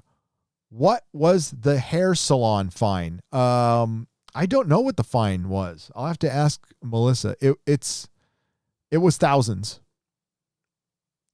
It was thousands, but it was per day. So it might not have been five. I think it was like $1,000 a day, but I think that's a statewide fine. It's $1,000 a day or something like that. Scipio for $10. Vote Trump. Even if you hate him, it costs nothing since he won't win. But I'd love to see him get enough California votes during a political shutdown that it gets noticed. I might. Sure. I really don't give a shit what people think. If you've been around the channel long enough, you know. There's things you would agree with me on politically and things you would probably vehemently disagree with me on. Gay marriage is great. I think it's great. I think it is long overdue. Long overdue. I think you should be able to go to a gay marriage packing your concealed weapon while not paying very many taxes. I think that's kind of my politics wrapped up into one. Muerte Anusueda for $20, says Mike S. Miller's The Magnificent Seven closes in 2 hours on Indiegogo, but now back now for a digital copy and read it now. Have they stopped shadow banning it? Muerte, did they stop shadow banning it? Let me see.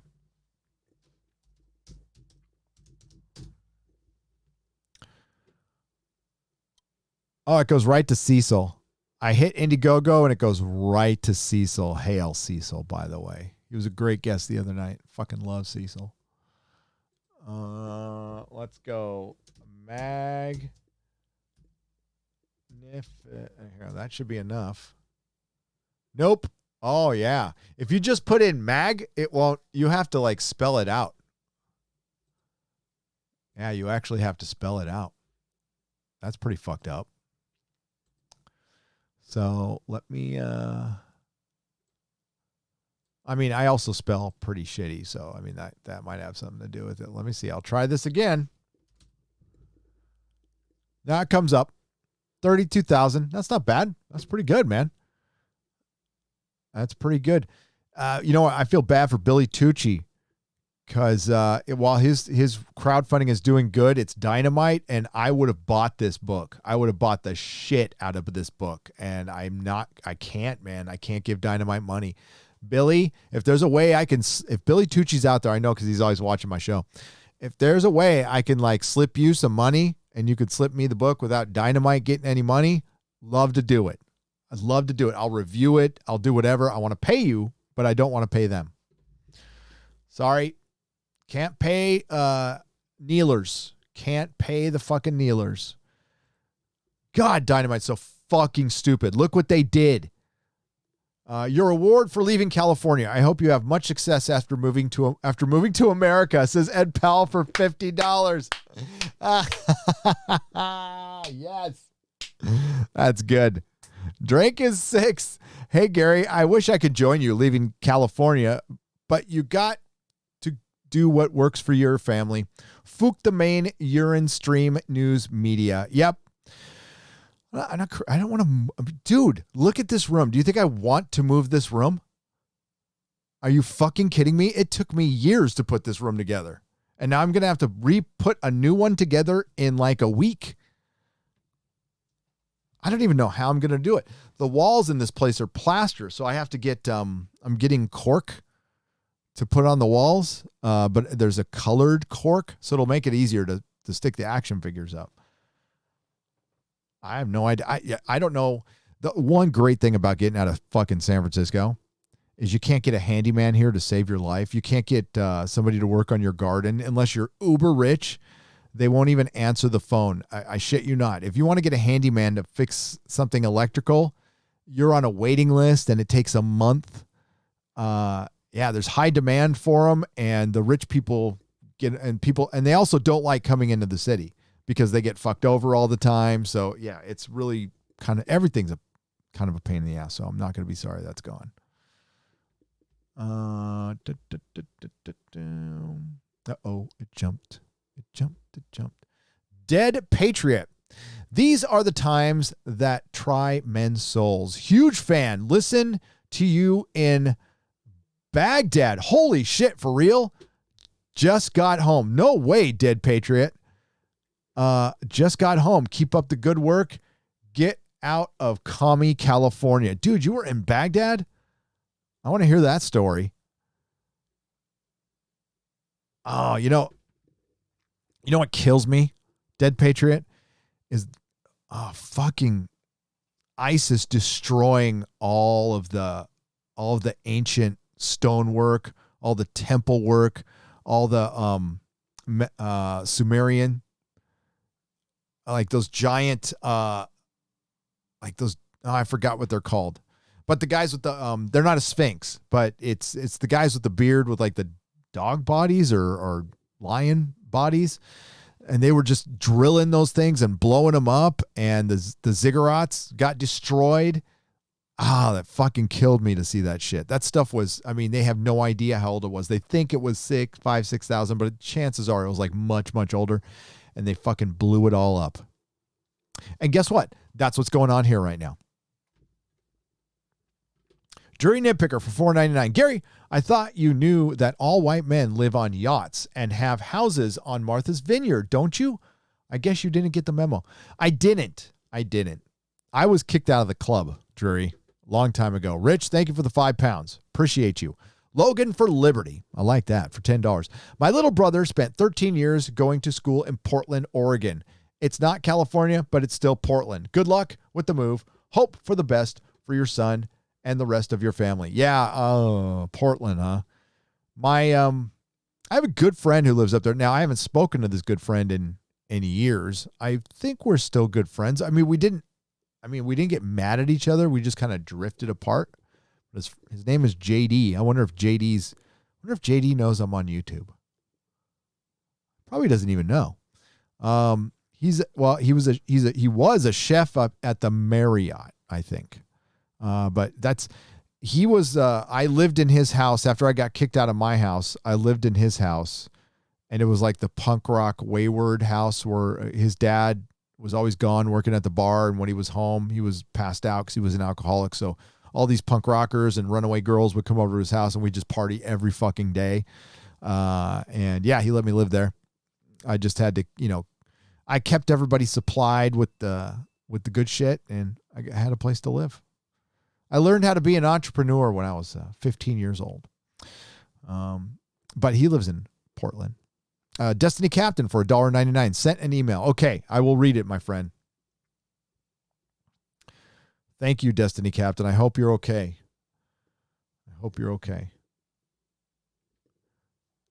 Good dude there. Saw him in Vegas. We'll keep holding it down in the Bay Area for you, Nerdrotic. Thank you, McKinney90. I know I can count on you. Hell, I'm not going to be able to sell my house anytime soon. So my son will be staying up here while he finishes his training, because my son is learning to code. Believe it or not, he's learning to code. Go figure. Raptor Jesus for $2. Hail, Gary. Quick PA. Doxing is bad. Okay. Quick public service announcement. Doxing is bad. Okay. Yes. Doxing is bad. Did somebody dox somebody? Raptor Jesus. Raptor Jesus for $2. Yeah, it is. I dox myself. But it doesn't matter because the business is closed now. People did go after her business, though. There were people trying to go after the Yelp reviews and all kinds of shit because of my views on Captain Marvel or Doctor Who. Most definitely. NK33 for $2. Yeah, doxing is lame. Do not dox if you don't want to. Now, I'm an open book, so I don't know. You know what? I don't blame anyone for wanting to stay anonymous and not wanting to put up with the shit. Especially, that Umbrella guys put up with a lot of shit. But I don't know. I think being out there makes them less likely to come after you and maybe it's just because I'm tame. I'm pretty tame comparatively to other people, for sure. But nobody's ever, They've gone after my wife's reputation a little bit from a couple of tweets. But nothing bad. Nothing bad at all. I mean, I'm not very hard to find right now. Now, I'm going to correct that mistake. So once I move, you won't be able to find my address as easy as you can now. But yeah, I haven't noticed anything. So I'm thankful for that. Born and raised in Oakland. God, I miss Amoeba and Rasputin's. Oh, Shaolin Wright. What's up for $5? Yes. Oh, Rasputin's. I haven't been to Rasputin's in forever. I don't know if it's even still there, to be honest with you. I know Amoeba was still there last time I checked. I don't know if it's still there now. It's been a while since I've been. It's probably been a couple of years since I've been to Amoeba. I think the last time I went there was when I went to the guitar shop on Haight Street to go pick up my Rickenbacker bass. Is Yaz Jody still a better romance than Twilight? NK33 for $2.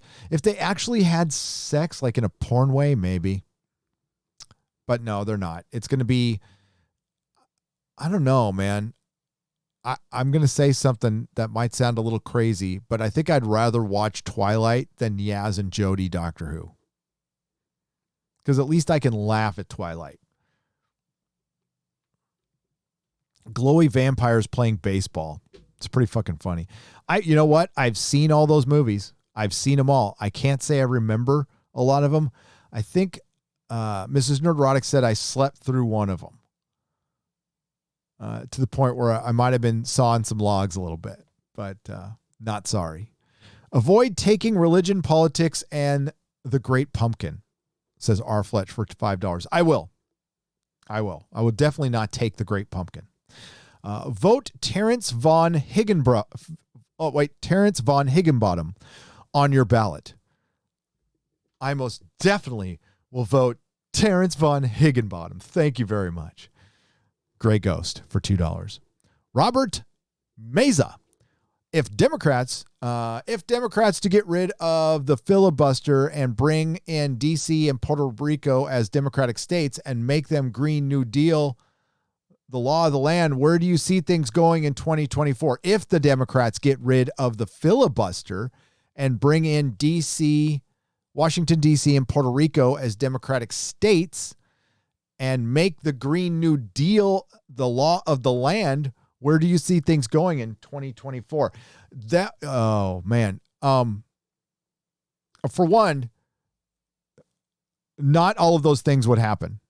They're not. So that's like a Democratic wet dream for that to happen, but you would have to take one thing at a time. Getting rid of the filibuster would be something Democrats would regret immediately because the Democrats have used the filibuster a lot. That's why they don't get rid of it. The thing is, the danger is, here is the biggest danger of them all, is everything that you let the other side get away with, your enemy will be able to get away with it in the future. That's why it was always good to have the checks and balances. I think it's very, very good we have two parties. I wish we had more, to be honest with you, because I think it strikes a balance. And that balance, it sways a little bit. Things go a little left, things go a little right. But generally, those of us in the middle, we're cool. You know what? Not always going to love my president. Don't care. Don't really give a fuck. If the president loses, if the president I preferred loses, there's never one I'm outright rooting for because I just not. You know what? I get over it in a single day. Not even that. I'm like, okay, who cares?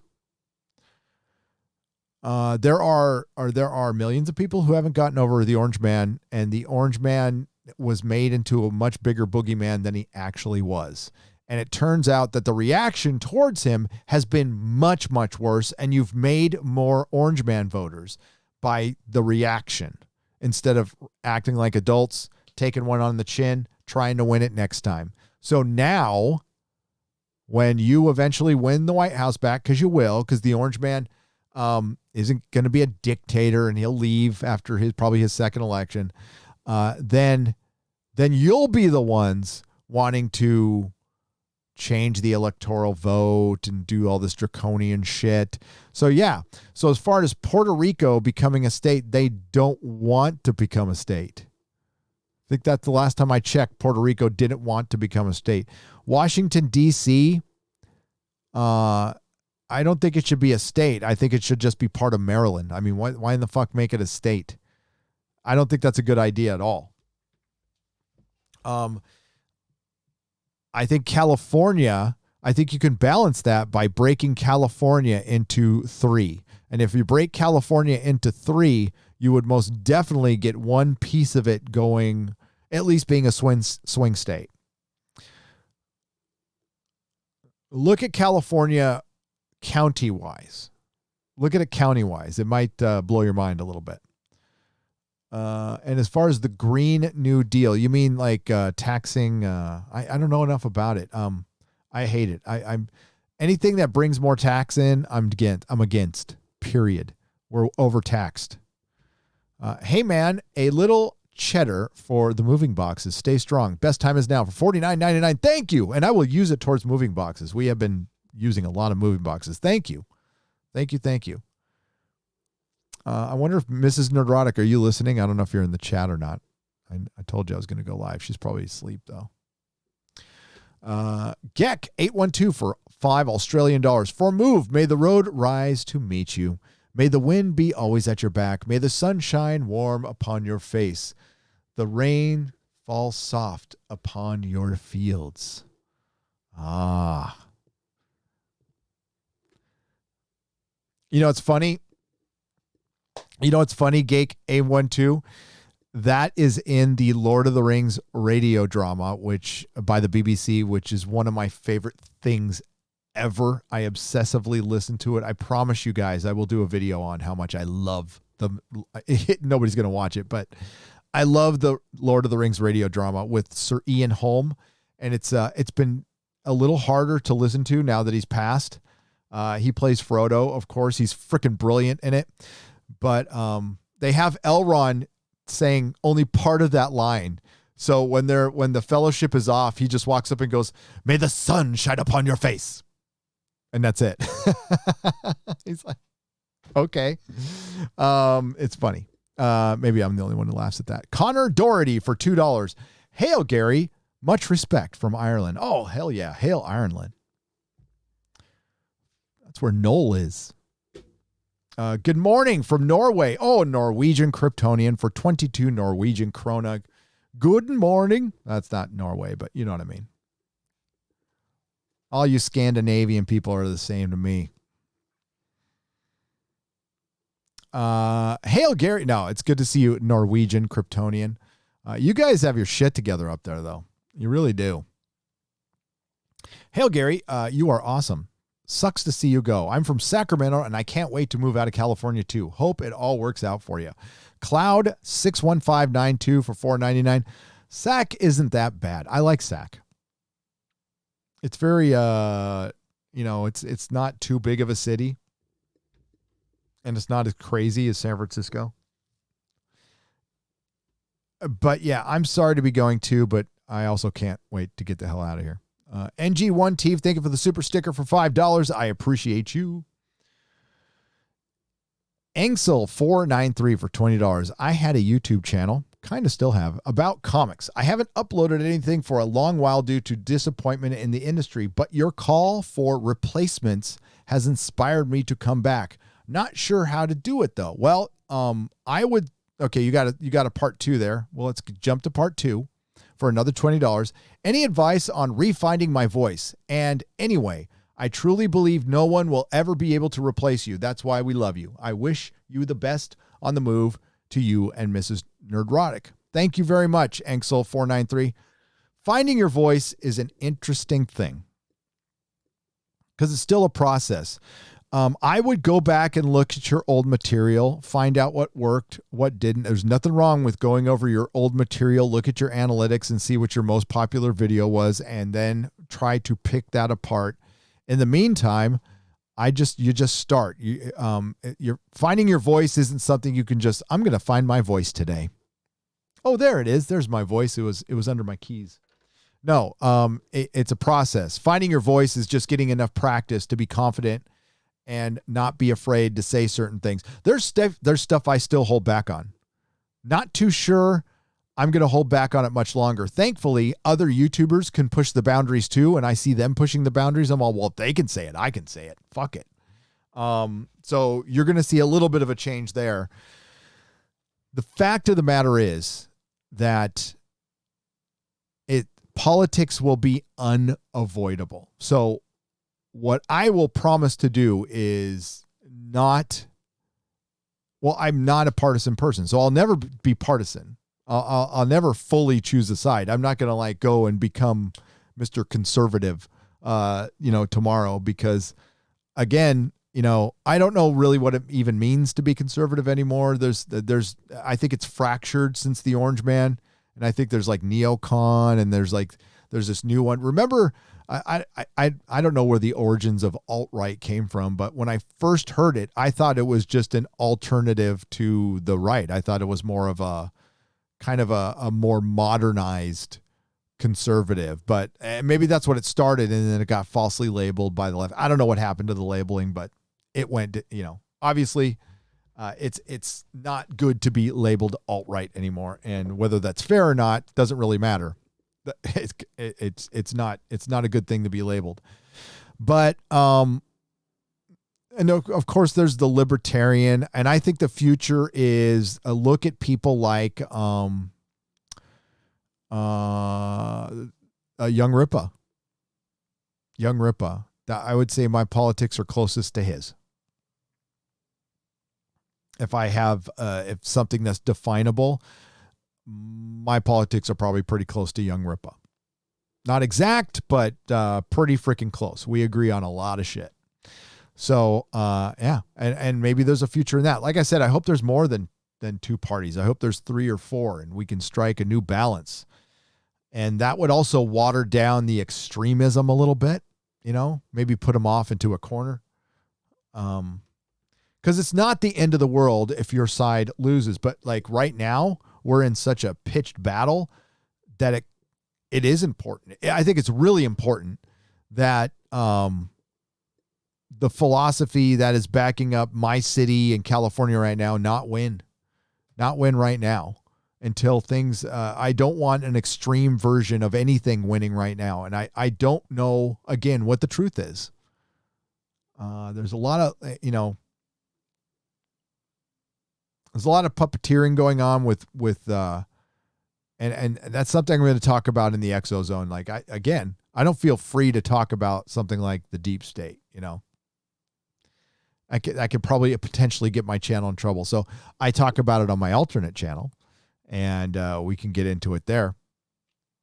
And this is something I used to talk about for fun. It was kind of like, conspiracy talk. It was kind of fun. Art Bell stuff. Did I take it that seriously? I don't know. Now I do.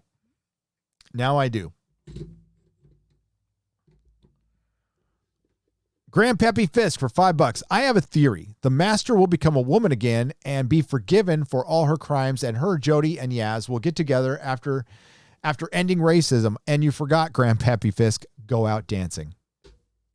For $5, I think that's the plot of Doctor Who 13, Series 13. By the way, let's talk about this real quick. So there was a tweet by BBC America, right? Correct me if I'm wrong, Doctor Who people. A bunch of people tweeted it at me, and it essentially showed Jodie, and it said, more to come. So somebody said, well, obviously that means that Jodie and Chris Chibnall have been re-upped, and we're going to get a season 14 and 15. Well, no. As far as I know, season 14 and 15 were going to happen anyway, and that was part of the HBO Max deal. I don't know if HBO Max and Warner Brothers had anything to do with funding that, probably, but I know that there was supposed to be a season 14 and 15.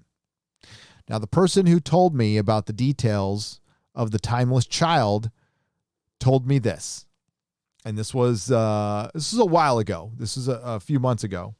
This person said that this is Jodie Whittaker's last year, and Chibnall is out too. The writing is on the wall. while they like Chibnall and they like Jody, they are aware that the public does not. And it's much worse than you think, by the way, because the only thing they have going for them is iPlayer views. And I've already gone over in a couple of videos how those things are bullshit. iPlayer views are judged the same way YouTube views are chosen. So while that's fine for a 10-minute video, if somebody comes and watches 50% of it, 30% of it, it counts as a view, or 20% of it. When they watch 20% of your hour-long drama, they're not watching the whole thing, but they count that as a view. So the shitty ratings that Doctor Who had are much, much worse. Because if you take those iPlayer views that they add on to every rating, 30% of those, 30% is the actual number of people watching the whole show. So they add like 1 million, say 3 million people watched an episode overnight. They take the iPlayer and they add 1 million. Of those million, only 300,000 people really watched the show. And 700,000 dipped in and dipped out. So things are much worse. Plus, they're not selling shit. Anything with Jodie on it just doesn't sell. Anything without Jodie on it sells just fine. What's the retail place? I want to say B&E, but I know that's not it. I'm thinking of Breaking and Entering, but B&H has these exclusive Doctor Who things. If it's not Jodie, the shit sells, and it has a good secondary market on eBay. Anything with Jodie on it, discount rack, automatically discount rack. It's bad. It is bad. And the only reason they don't cancel it is fear. Fucking fear. So my guess, and this is just my guess, is they'll get commission for another series, maybe 2 or 3, and they'll have the final Doctor. I don't know how you can't turn this thing around. They still believe that they can turn this thing around. That's the thing, is they believe that they've got it in their head that it's bad press. This is what I've heard, by the way. This is just what I've heard. I don't know if this is I can't give too many details. So the person I've talked to, I've known for years, is a very honest, nice person. And I will have this person on the show someday, if and when they quit their job and if they're not under an NDA. They have agreed to come on if they can't get in any trouble. I will bring this person on the show. But according to this person, when you hear that editorially they love Doctor Who, that's not a lie. They're fucking in love with the show. They think it's bad press and YouTubers. They really think that we're like poisoning the show for it. Like, they don't realize like it's their shitty writing like that make people hate the show. I have no influence over that show at all. I have no influence over anyone. The worst damage they can do is just have somebody see that bullshit. Same with Star Trek. So, but no, they have themselves believing that it's the fans' fault, essentially. That they don't understand. They're a bunch of, plebs, a bunch of cretins. Unevolved masses. Groups, whether they be fan groups or support groups, there's always 1 or 2 people who for some reason want to dislike you and or be difficult. How does one deal with such people? Ask Stetson's Gold for 10 pounds. I don't know what the specifics are. I mean, if it's just one person who's kind of annoying you, it depends. It depends on how much they're annoying you. I believe in practicing good boundaries. If you're, say, in a group like my chat and there's somebody who's bothering you, just talk to them, hit them up going, now, if it's a troll, you'll find out immediately because they'll just ramp up bothering you. But maybe you can chat somewhere else, go, hey, what's up? I just ask directly what's wrong. That's the best approach. You might not always get the answer you want. You might get a troll. throwing you shade or whatever, but I believe in the direct approach and practicing good boundaries. Passive-aggressive behavior is passive-aggressive behavior. It makes me fucking crazy. It does. But no, not everybody's going to get along in a group. They're not. And you can either just separate and talk to who you want to talk to, or, yeah. And if it becomes a problem, then I need to know about it.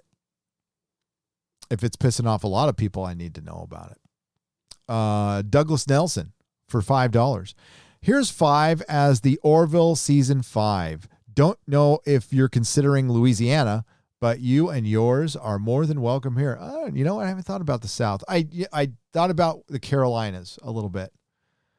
Maybe Louisiana. I don't know, man. I mean, not New Orleans. Definitely not New Orleans. Not a city. I'd like to go visit New Orleans, but yeah. But yeah, as far as support groups and stuff like that, yeah, Stetson, there's people in the AA meetings I don't like. There's people who try to politicize fucking AA meetings. That makes me crazy. And you know what I do? After the meeting, I say, hey, could you try not to politicize the meeting? I didn't come here to listen to how much you hate the Orange Man.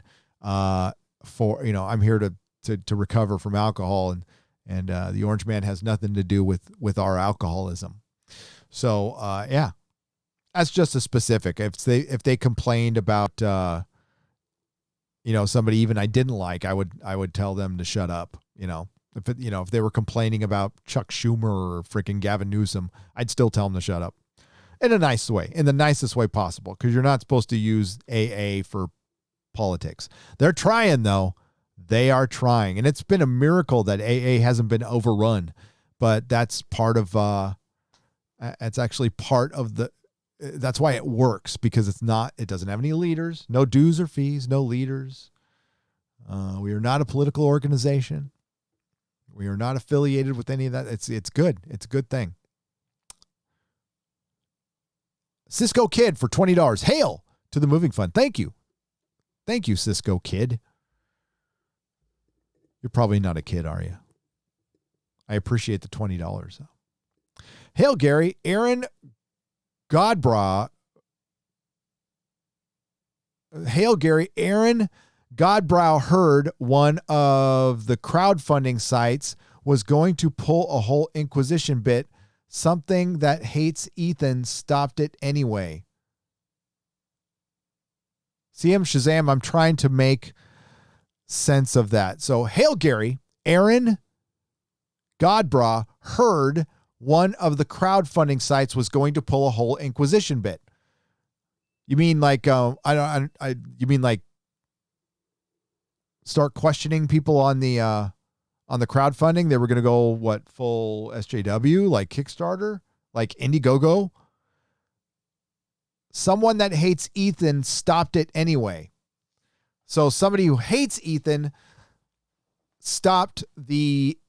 Yeah, I need to know a little more details on that one. So what you're saying is Indiegogo almost went SJW, but somebody stopped it, and it's somebody who doesn't like Ethan Van Sciver. Okay, cool. Glad it didn't happen. I'm surprised they haven't gone after. I'm sure they have gone after Indiegogo, and they just can't go after Indiegogo, and that's good. Indiegogo needs to stand firm. Last time I heard are they in San Francisco? Where are they located?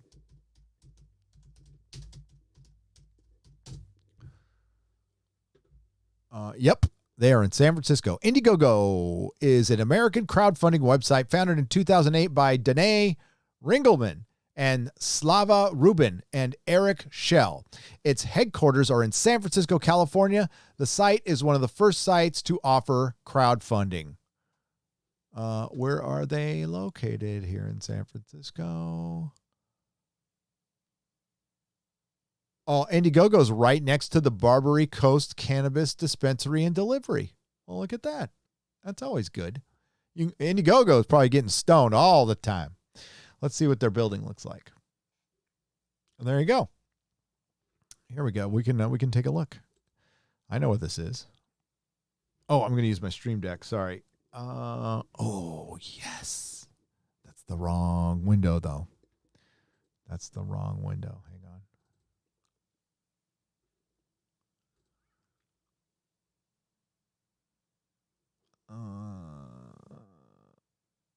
That's not it. That's the chat. That's Davi. Where's the...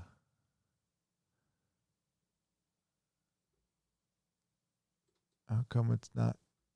Hang on.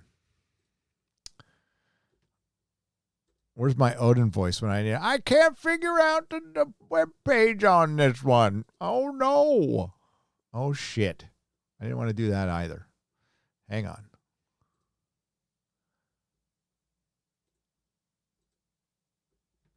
There we go. There we go. So that's Indiegogo right there. That is, oh shit, why do I want to look at the ceiling? I mean, there we go. That's an awful lot of, look at, they look like they're 10. That has to be like a high school going to Indiegogo. So that is definitely downtown. Oh, it's on Mission. Oh shit. That's like, I'd say, where am I? 2400 block of Mission. So it's 20 blocks away from my house. That's pretty freaking far. My house is way up that road. I'm doxing myself totally right now. But there's Indiegogo. It's a pretty nice building. Goodbye, San Francisco. There you go. There's the Salesforce building. See that big one right there? They just opened that up. It's the tallest building on the West Coast. It's also right above, like if an earthquake hit, all the ground under the Salesforce building would do the liquefaction thing, because it's all rubble from the last earthquake that was built out into the bay. It was like the dumbest place to put a building, but oh well. This is Mission. Yep, this is Mission. Oh, look at that. A rare sunny day. How did I get on 5th? That's weird. Didn't mean to get on 5th. Yeah, this is oh, look at that. There we go. City Hall. So if you go in this building right here, oh, it's not City Hall. Is that the Opera Building? That's close to City Hall though. And yeah. What a trip. I was looking for the Armory, because that's where that porn place used to be too. But yeah, that's so Kelly Sue DeConnick seeks greater protection for comics industry talent. Well, that would be interesting if there was actual talent in the comic book industry. I would seek protection for talent in the comic book industry if it existed, but it doesn't exist. I'm glad that the gatekeeper provocateur wants to keep some more gates. Kelly Sue DeConnick is not a good writer. She is a terrible writer. She is creatively bankrupt. Her whole gig is sleeping with another writer, flirting with another writer named Warren Ellis, and getting gigs she doesn't deserve based on her talent. Not because she has boobs. Actually, she's gotten a lot more jobs because she's because she's a woman, than she would have if she was a bloke nowadays. She has the female privilege of the comic book industry, and she has helped destroy it because she sucks. She doesn't write compelling stories. Her books get canceled all the time. She's great at writing little niche books called Bitch Planet that's going to sell to a bunch of angry librarians, but not mass market pop culture. She is not made for superhero comics in any way, shape, or form. She has risen above her station, which is supposed to be alternative press. She should be halfway starving with 6 cats, living with her boyfriend and 9 roommates, eating ramen. That's Kelly Sue DeConnick. But for some reason, she lives in a weird age where people have actually told her she's actually talented when she's not. Anybody remember that Kelly Sue DeConnick comic you read? No. But that's what the industry is now, and that's why it's a club. So comic book writer Kelly Sue DeConnick, known for flirting with Warren Ellis and then driving a bus over him, known for her work on Aquaman.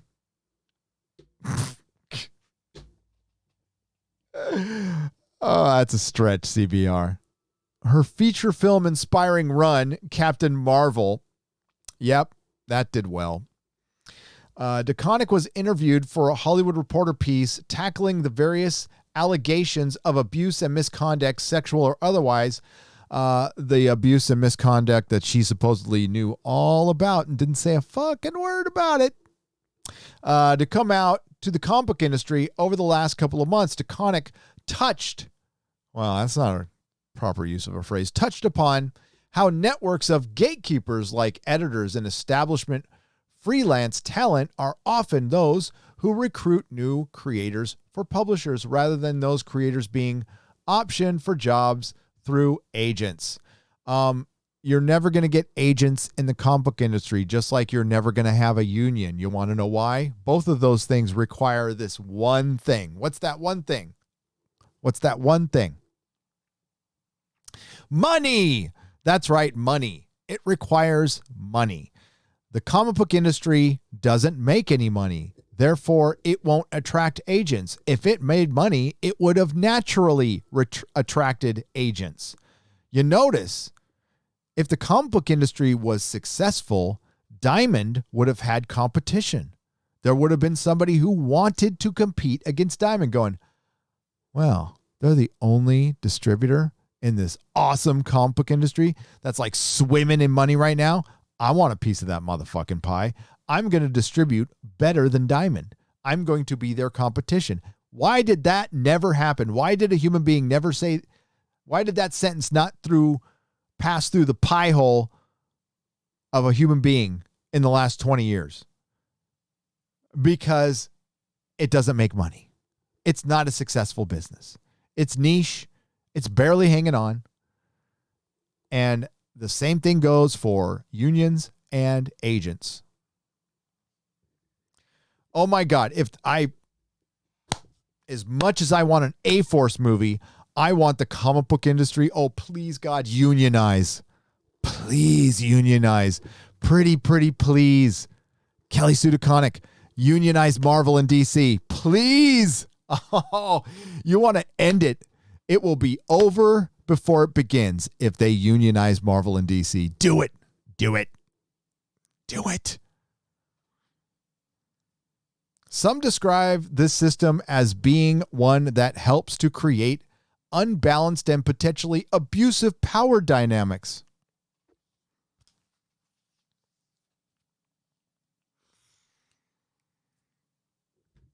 Kelly Sue DeConnick would know all about it because she practices those abusive power dynamics. When new people get brought in, they are brought in by people who are already working. She went to school, by the way. She's a smart cookie. There's no traditional ladder. So the way, I hate to point out a stereotype, and ladies in the chat, forgive me. I hate to point out a stereotype, though. But the comic industry did pretty good until they started bringing in women who were not familiar with the comic book industry. And then all of a sudden, there's power dynamics, there's HR, and there's lost sales. I don't think it's a coincidence. Men, too. I'm going to say people. They were brought in people who were not familiar with the comic book industry. So they did, Kelly Sue DeConnick, reach outside of the comic book industry and bring in shitheads like you. And that's why it's fucked up. And that's why it's dying. And your big fix for the comic industry, after thinking about this for months, is to get a fucking agent. Then hire an agent. Nothing's stopping you from hiring an agent. Do you know I could hire an agent right now? Do you know people email me asking to be my agent? I don't know why they would want to be my agent. It'd be the worst job in the world. Try to fucking herding cats. Try to herd a me. yes, there's people who actually reach out to me. I'm sure they've reached out to Jeremy. I'm sure they've reached out to Az. I'm sure they've reached out to just some guy. And we've all said no. But they're not reaching out to Kelly Sue DeConnick, but she helped a Captain Marvel movie happen. While DeConnick admits, okay, this is my favorite. I'm going to end it right here. While DeConnick admits that she is a gatekeeper. I'm looking for a mic to drop. Here. Article over. Oh my God. The beer bug has made, I mean, honestly, the Access Media has completely lost it. They tried to, they called out Captain America. Remember when they tried to cancel Captain America, calling him selfish? While I'm a gatekeeper, she also advocated for publishers to require that prospective creator talent use agents to pursue opportunities on their behalf. She went to Hollywood for a couple weeks because of the Captain Marvel visit. She had a talk with Brie Larson. Brie Larson said, you should have an agent, because Brie Larson doesn't know fucking shit about the comic book industry. Then Kelly Sue DeConnick comes back and goes, we should have agents because Brie said it's really good for our representation. And then somebody went, how much you going to pay that agent? Agents make money? We have to pay them? No, Marvel will pay my agent for me. No. Sure. Unionize comic books, agents, do all that stuff. Your boy Zach had a great video title today. Let's see if I can find it. Let's see if I can find it. Hang on.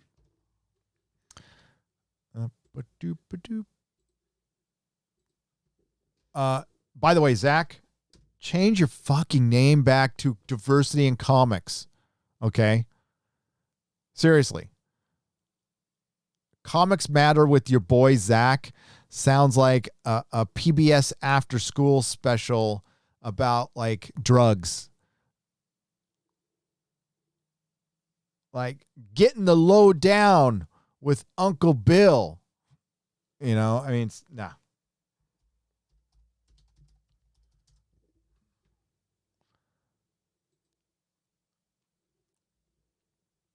I think everybody agrees with me on that one, Zach. And I would say that your subs would pick up again if you changed it back. Branding matters, dude. And if you go back and look at your name change, I want you to look at your analytics after your name change. It matters. It really does matter, just as much as comics do. Your brand. And your brand is Diversity in Comics. And there's nothing wrong. Don't be afraid of that. And I mean, I know you don't worry about acceptance. Don't worry about acceptance, this industry. They're going to need your acceptance, dude. So here's the title of his video. This is great. The only reason to break into mainstream comics is to make a name for when you go into crowdfunding. That is great.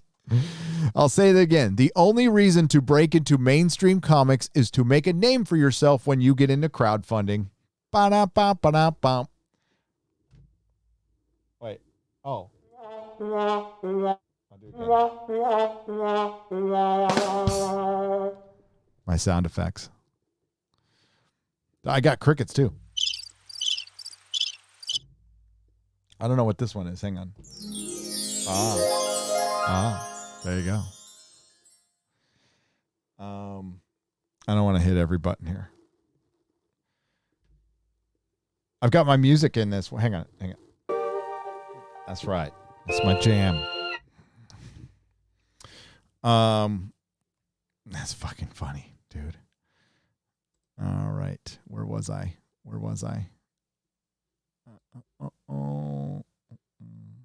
what time is it? Oh my God, I got to go to bed, dude. I got to make a thumbnail in the morning. Maybe I'll show you like the first couple of minutes of my video. If you promise to watch it tomorrow and share it a lot. I'm going to try. Okay, I only made 6 videos last month. 6. I usually make, prior to the beer bug, I think I made 10 a month, 10 or 12. I'm no Jeremy, although Jeremy's cut back on his video making too. But yeah, I don't do like 4 a day. I probably should. I've been really wanting to talk about the weirdness going on in Hollywood, so I might. But I'm going to try to make 12 this month. Going to try to make 12. It's a goal. But that's why the nooners are going to be at different times, because these live streams, man. Whew. I'll be on Az's show for like 2.5 hours tomorrow. I got a huge stack of awesome comics for next to nothing. Superman back issues just aren't worth a ton of money. And it was brilliant. I found a huge collection that goes back to 1950, and I got it for like a song and a dance. I am still looking for this. That's what I was looking for. Okay. Joner. Oh boy. How do you say this? Joner Furter for $2. Who is Kelly Sue D? Is she's not J.K. Rowling. No. Kelly Sue DeConnick is not J.K. Rowling. J.K. Rowling is a good writer. She's crazy, but she's a good writer. A good writer who finished her book series. And that's why she's a billionaire. She's a billionaire. Multi-billionaire. Why? Because she finished her series, because people loved her book. She also had a massively successful movie series made on it. For Christ's sake, the first print of Harry Potter, go look at how much it's worth. It's a modern book. It came out within the last 20 years. $100,000. $100,000. You know what the first print of a Game of Thrones is worth? A couple thousand. Helps to finish the book, George. You're J.K. Rowling's bitch too. And you know what? I like Harry Potter. The fandom's weird, and it can get Raylo. But for the normies, I read it. My kids liked it, and it kind of grew up with my kids, so we all kind of enjoyed it together, like Doctor Who. So I'm not afraid to say I like Harry Potter. I do. Went to the Harry Potter to the castle and the 4D ride at Universal Studios. It was brilliant. Had some butterbeer. It's cool. Just woke up. I hate mornings. Please cheer me up. Peppermint oil capsule for £2. Cheer you up. How could I instantly cheer you up? Lord of the Rings on Prime is not going to suck. Let's go over that real quick before I go. I don't think it's going to suck.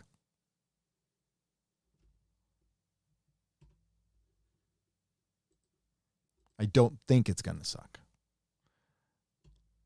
There we go. All right. Lord of the Rings Amazon series reportedly includes Sauron, Galadriel, and Elrond. By the way, this is all news that if you come to the Nerdrotic Nooner, you heard this shit a month ago, didn't you? You're welcome, because I watch OneRing.net. That's where they got all this. By the way, Russell Crowe might be the last king of Numenor. You heard that here second, because I heard it first at the OneRing.net. I might do a video on this stuff. Amazon's upcoming Lord of the Rings streaming series will purportedly include 3 classic characters previously depicted in Peter Jackson's directed films.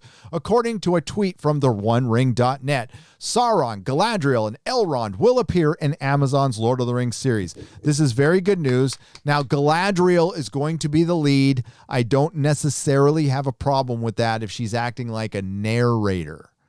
I don't know if she, because I think it's actually going to be about Sauron. Like, Sauron is going to be what it's about. Okay. And there's a lot that goes into that, and we're talking thousands of years. So I'm guessing that they're going to take certain points of time, and it's going to lead up to the ring. That's fucking awesome, because that wasn't the plan that wasn't the original plan, folks. And they went and rewrote the entire first season. I don't know if this article is going to mention it, but Uncle Gary will in a second. The villain is Sauron, who played in humanoid form by Sala Baker, while Alan Howard voiced the antagonist in Lord of the Rings, The Fellowship of the Ring, and The Lord of the Rings, The Return of the King. Sauron, disguised as the Necromancer, appeared in the Hobbit movies, where he was played by Benedict Cumberbatch. The super... I can't do it now. I practiced black speech, how they use it in The Hobbit, which is awesome, by the way. Nash. I'll do it someday. The super expensive show already has hit a multi-season commitment from Amazon. Production had begun earlier this year in New Zealand, shutting down due to the beer bug. Filming reportedly aims to resume in September. It has already resumed, by the way. It's already resumed. Amazon's Lord of the Rings takes place during Middle-earth's Second Age, a period only briefly seen in Lord of the Rings movies. In our extensive breakdown of the Second Age, we said that the setting spans a long period of time between the banishment of Morgoth, the original Dark Lord, and the first defeat of the servant Sauron. The Second Age is defined by key events like the rise and fall of the Kingdom of Numenor, and the creation of the Rings of Power, and the formation of the Last Alliance that temporarily saved the world from Sauron's wrath. The long-lived half-elven Elrond was the captain of the Herald of Gil-galad. Gil-galad. Very sad. Very sad. The High King of the Noldor. During the Second Age, during the time Elrond fought in the War of the Last Alliance, which saw men and elves battling against Sauron and dying. These events were depicted in Jackson's Fellowship of the Ring. In addition, Myfrid Clark as young Galadriel. Amazon's Lord of the Rings series cast includes Robert Amaro. Okay. Is that all we got? All right. Let me add to you the other information. Filming has already begun. I believe, based on what I've heard, that the 2-part pilot will be the fall of Numenor. There's supposedly water tanks, lots of water tanks involved. Well, Numenor is like Atlantis. It fell into the ocean. So, yeah. So if I do a video, but Russell Crowe is rumored to possibly be in it. They've already filmed, and they might have a new showrunner. This new showrunner is an actual competent director. Now, there are some movies he's made that have been kind of duds to some people, like the last Jurassic Park movie. But the guys who were running the show were affiliated with Bad Robot, and they had no experience at all. They had only helped write a script for Star Trek Beyond. That was the entirety of their fucking work. And they were these two guys were running Lord of the Rings. You want to talk about power? J.J. Abrams has power. I don't know what these two guys had to do to become showrunners of Lord of the Rings with no experience. My guess is they went up to Bohemian Grove and they sacrificed something to Moloch and came back and got this gig. Well, apparently they're out now, because it made me very nervous to see a lot of Bad Robot people involved with this show and then those two guys running it. Now, apparently this director who has come in to do these pilots has impressed Amazon because they probably saw his work compared to the guy's work who had no fucking experience. And they went, oh shit, this guy's actually done something. Maybe we should not trust our billion-dollar franchise to a couple of Jar Jar Abrams sycophants. Good idea, Amazon. Since you're going to be running the entertainment industry, you might as well run it right. So I want this show to be good because I will dedicate my life to bringing this show down if it sucks and if they fuck up Lord of the Rings. It is sacred text to me, all right? It is sacred fucking text. And believe me, I'm going after Hulu for Hitchhiker's Guide to the Galaxy because they're going to fuck that show up bad. That's going to be shit. I almost did. Oh, by the way, Orville's not canceled. Orville's not canceled. That's bullshit. I can't say a lot. I talked a little bit on the Inquisition. I probably said more than I should have. I hope Tom Constantino didn't hear that. But I love Tom Constantino. I love Seth MacFarlane. The Orville is not canceled. That's all I can tell you right now. Maybe I'll be able to tell you more in the future. I'm not going to say it's a slam dunk they're getting a fourth season either, but it's not canceled. We need to support the Orville as much as we humanly possibly can over the next year. It is that important. The Hitchhiker's Guide show is going to be run by Carlton Cuse of Lost. It's going to suck. Americans should not have anything to do with the production of Doctor Who or Hitchhiker's Guide to the Galaxy or Dirk Gently. I know some people like the Dirk Gently show, but it wasn't Dirk Gently. It was a show called Dirk Gently that was nothing like Dirk Gently. There's enough Brits that can make a Brit show, or don't bother, okay? So there you go. Fucking hail Amazon and Lord of the Rings. Don't fuck it up or I'll hate you. And I won't be alone. I won't be alone. There'll be a lot of people who'll be pissed. Nicholas Horton. Gary, will Kate Blanchett and Hugo Weaving reprise their character roles? No, they're going to be played by younger roles. And the guy they had originally to play Elrond was the guy from Bandersnatch, and he looked like fucking young Hugo Weaving, but he had to bail due to a scheduling conflict. Geg812, Australian $5. Just subscribe to your alternate channel, the Harvey Zone. That's Doomcock's alternate channel, but it's good that you subscribe there. I highly recommend you do it. My alternate channel is Nerdrotic Live. But if you want to hear Exozones, you need to subscribe to the Harvey Zone and Nerdrotic Live because they alternate between the two. If you want to find Nerdrotic Live, just go on my main channel page, look to the right, look for the blue circle with the glasses in it and not the yellow. Nerdrotic Blue. Looking forward to hearing you and Doomcock discuss UFOs, mysteries, and the Exozone, and we're going to be doing a lot in September. What's the name of your jam? Oh, Nola Nerd for $2. The name of the song, this song right here. It's called Beam Me Up. It's in the free YouTube library. It's about 2 minutes long. It's a very soothing song, so I like it. So you go download it. I'll just put a link to it on my website. But yeah, you can just go to the free music YouTube music library. Just search Beam Me Up. Mags had an agent, and she worked wonders for him. Her Captain Chokeout for $1.99. Or no, him and her, basically. Yeah, Mags had an agent, and it worked. Great.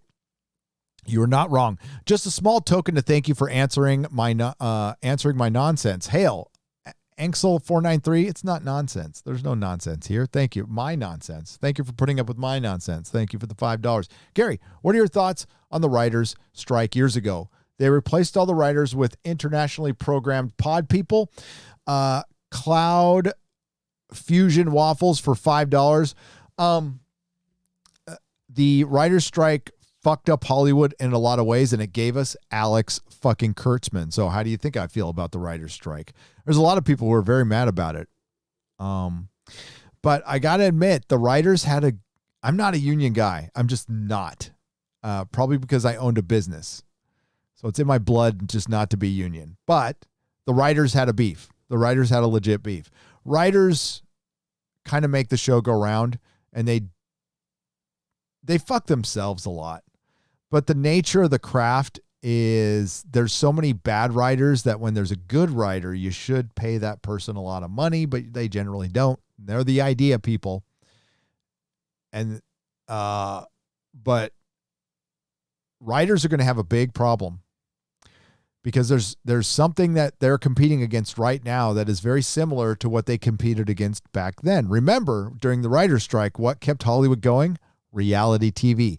Thing is, it wasn't reality. They were scripted. I know this for a fact. I know you guys all know that, but I worked a little bit on a reality show and it was scripted as fuck. So, but they're competing against live streaming and podcasts now. And they can't compete against that because most of us don't use writers. We don't have agents. And there's more of us popping up every day. So honestly, I don't even know how good my podcast does. It might not do shit. I'm on Spotify, I'm on iTunes, but I'm mainly here. And all these live streams, I just import them over to my website and they become podcasts. And I guess people listen to them because I do get emails from people who say, I'll listen to you on the road. And it's awesome. I love it. I think it's great. But thoughts on the writer's strike. It screwed up Heroes, which I thought had a pretty decent first season. Save the cheerleader, save the world. And then Chris Eccleston went over there and was the Invisible Man. That was really random. But it brought us Alex Kurtzman. Hail, Gary, Hail, Gary, you A-lister. Imagine how annoyed someone must be. Something to help you move. I have an answer for Kelly. Shit of comics. It's not your politics. I don't like it. And it's not your politics. I don't like it. It's you. No, it's not your politics I don't like. It's you I don't like, Kelly. I'm getting tired. I have an answer for Kelly Sudaconic. It's not your politics I don't like. It's you, bigot. Thank you, Star Trekker 58 for 10 Australian dollars. And she is a bigot. Just like all the bigots from the Hugo Awards who were, oh my God, did you read those tweets? They're in my video. I was so fucking angry after I read those tweets. So Data Racer, again, if you're not following Data Racer on Twitter, it's at Data Racer, DATARACER 117 on Twitter. Follow this man. He's a sick dude. He will find the worst tweets by people. He must just all the ugliness on Twitter. I don't know how he gets through it. But yeah, he found all the tweets at George R. Martin. I read them with a little bit of a twist in my video. Hope you enjoy it. So again, I start my George R. Martin video criticizing the fuck out of George for missing his deadline, which I'm still going to do. I'm going to criticize him all I want because I love him. Because I like him. I like his work. I've actually read his books. I want him to live. I don't wish death on him. But it's kind of like family, you know, like I'll criticize my sister, but if somebody goes after my sister, they're fucking dead. But I'll like her and I will argue like crazy. So you know how it is, right? That's how it is with George.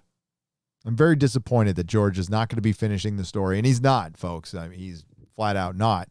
But what happened over the weekend, I'll just give you this hint on my video. What happened over the weekend is the real reason we didn't get Winds of Winter. It's the real reason we will not get Dream of Spring. And it's the real reason he decided to focus on Fire and Blood and make a female-centric story for HBO. Identity politics. George isn't worried about making the story great. He doesn't have writer's block.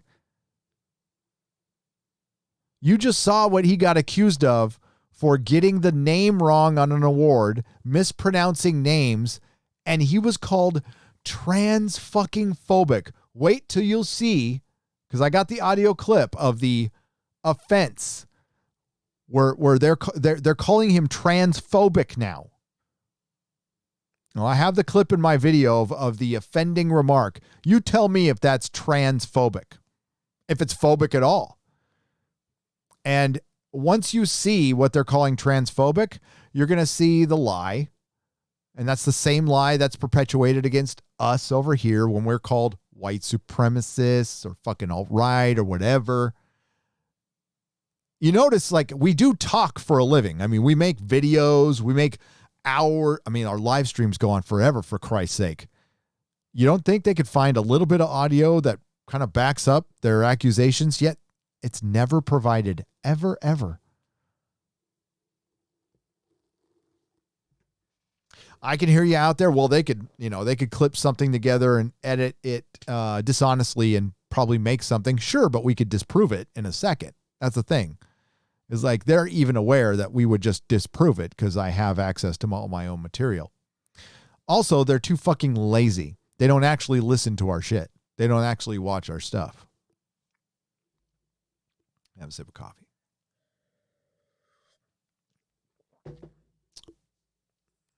Can I get a shout out for my self-published book, Confessions of a Magpie Wizard? It's on Amazon, guaranteed unwoke.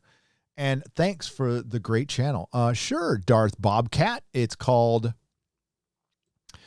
Confessions of a Magpie Wizard, and it is on, you said Amazon? Amazon?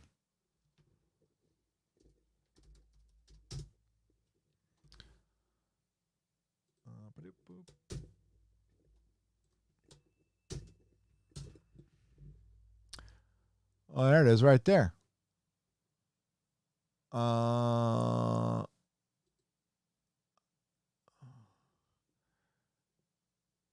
just making sure it doesn't show any personal information. There we go. Hang on.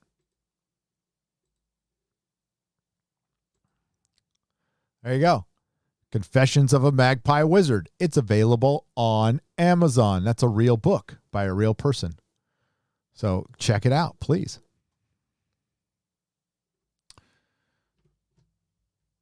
I love my stream board. I think it's overkill for just pushing buttons, but I do like it. I really do. It's got to do more, though, than just change scenes for me. I got to figure out what else. I got a new camera, and it took like 8 messages back and forth, the comics division, trying to figure out. Oh God, I'm so pissed. So it wasn't connecting to the computer. I'm like, what the fuck am I doing wrong? You know, I connected the HDMI cable, and it's this. They're not that expensive, and they're pretty good. I think they're sold out on Amazon. No, I think they're $500, but it's the same camera comics division uses. I needed to write some shit off this year. I got to write off a bunch of stuff last year. Not this year. Like this year, I'm going to be owing all kinds of fucking money in taxes. But yeah, couldn't fucking figure it out. Yeah. It was a fucking USB cable. I thought you could just connect through the HDMI cable. Not the case. I needed to connect the HDMI, the USB cable too. So I'm officially old and fucking out of it completely. Gary, look at Phil Morris' recent tweet about Jody. God dang it. Lady Gravemaster, if you're going to watch this later, please contact Phil Morris. We need to set up the interview. God, I forgot. There's 2 people we need to interview. We need to interview the young lady from the knitting community who I've been talking about. I'm going to need to get her on. And Phil Morris, we need to get him on too. Do I have time to check out this tweet though? Because I really do have to go. It is 20 minutes past my bedtime. Oh, wow.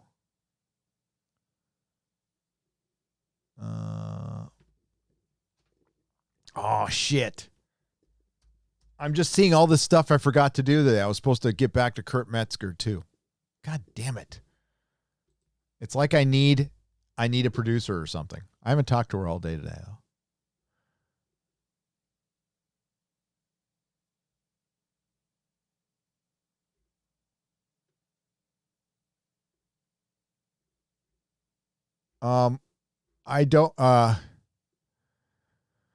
I don't know what you're talking about, Nicholas Horton. We got a pinned tweet from the 15th, and then we got Matthew Purchase from August 3rd that says the following retweets are the source of the Chris Chibnall rumors as reported last night.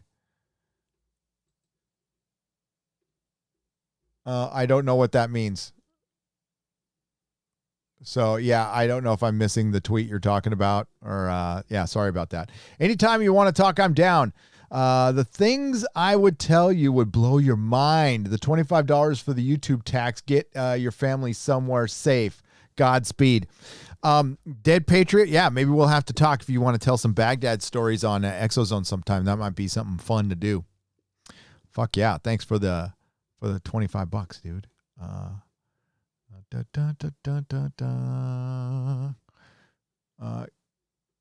Hey, Gary, for someone who never watched Doctor Who, where should one start? Thanks for the work. Thanks for your work watching you since the Game of Thrones season 8 disaster. Yeah. Nicolo, thank you for the £5. I got a ton of emails this weekend asking me for the George R. R. Martin video and asking why I haven't made another one. So the last one I made, I kind of thought I said my piece. I was like, Dream of Spring's not coming out. I don't know what to say. I mean, it's kind of up to you whether you want to continue reading A Song of Ice and Fire and supporting the guy because he's not finishing the fucking series. It's not going to happen unless he lets somebody finish it for him. But that's still a downer, right? But let's be real. Let's be real about George for a minute. Not the healthiest guy in the world, but let's just say he's got 20 years left. He's not going to want to spend those 20 years writing a book. It's going to take him another 7 or 8 to write another one after this. He's going to have to jump right into it. And guess what? Watch my video tomorrow. He might not be jumping on A Dream of Spring. That might not be his next book. Watch my video tomorrow. But yes, I will make more A Song of Ice and Fire stuff. As a matter of fact, I read a chapter, The Forsaken, one of the Winds of Winter sample chapters. I read it. I think I need to redo the end a little bit, but I got a pretty good response, so I'm probably going to release it on my channel. I listen to other people's sample chapter readings all the time, so I'm like, I might as well do one. Watching Brave New World, amazing and not woke so far. That's what I've heard, Vaughn Marks. I need to see that. God, I hope Umbrella Academy rallies. I really do. I don't think all out of bubblegum. No, there's a bunch of super chats from the front, from the top. I still got to read, buddy. It skips on me. So again, I got to reset this every show. YouTube skips. Okay, I'll just show you. Hang on. I'm going to show you guys something. I have to reset this all the time though. Article. Hang on. I don't think I'm going to, it depends on how many there are, because I really do have to go.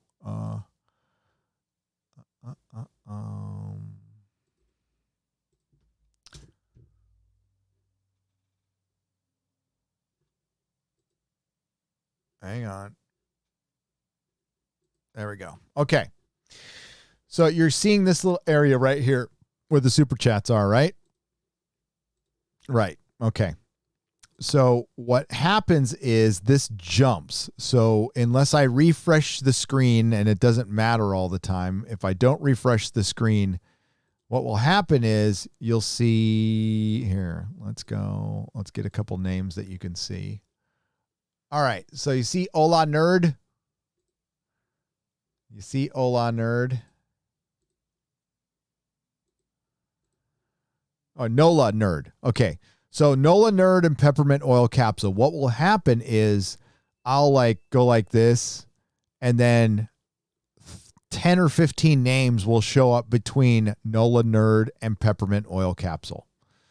So when you hear people say the live stream super chats jumped on me, there's a bunch of super chats in between Nola Nerd and Peppermint Oil that I haven't seen yet, and then I'll do this. And then I'll come down and I'm like, oh shit, there's like fucking 30 super chats there I didn't see before. So, yeah. So all out of bubblegum. I'm going to go up and see what I saw of yours. But yeah, they just disappear and show back up. I don't fucking know why they do it. I've bitched about it, but they haven't done anything about it. They don't listen to me. I don't have Mama Susan's digits. I try though. I don't think you didn't read my super chats. I'm at work and I got a call. Is YouTube fucking with me? I don't know. No, YouTube's not fucking with you at all. All out of bubblegum. We'll go back up and look though. Don't worry. I know there's a bunch that are up there because it always happens. Big Daddy, Bionic Belly Button. Thank you for the super sticker. It's always good to see Bionic Belly Button here. Mech 940. Gary, I'm stuck here in New Jersey. Hopefully I'll get out of here soon. Take a look at San Antonio. Have to say prices are much better. Good luck. Yeah, I'm looking at San Antonio.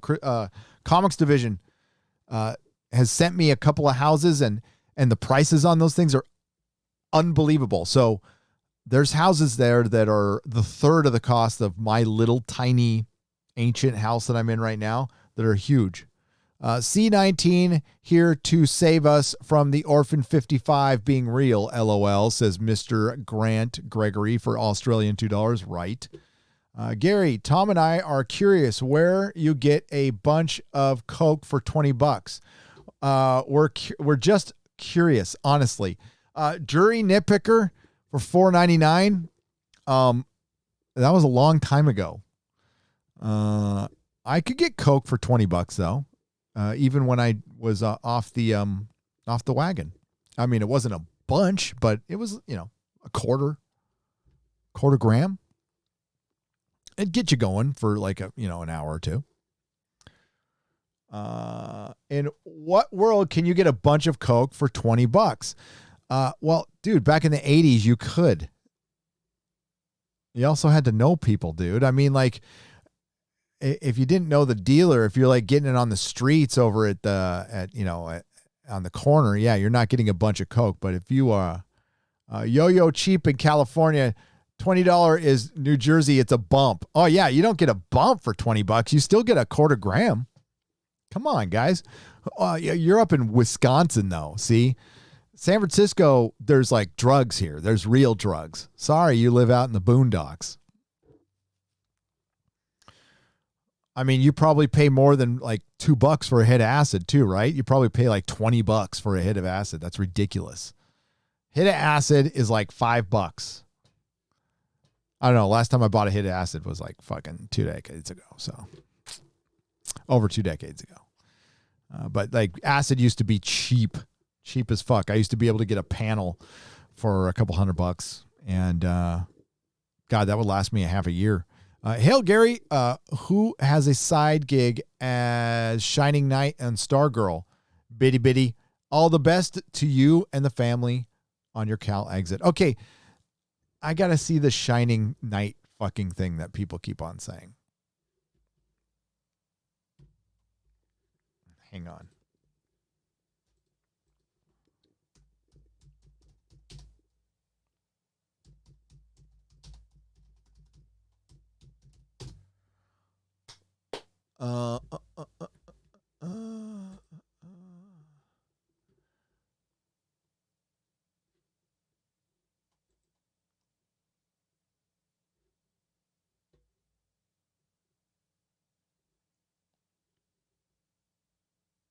Oh, is that one? Okay, dude.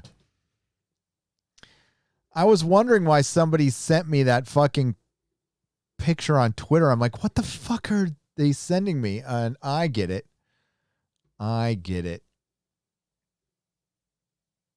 a fake beard, though. See, my beard's real. It's not a very good picture. It's like behind the graphics. Hang on. I'm going to see if it's...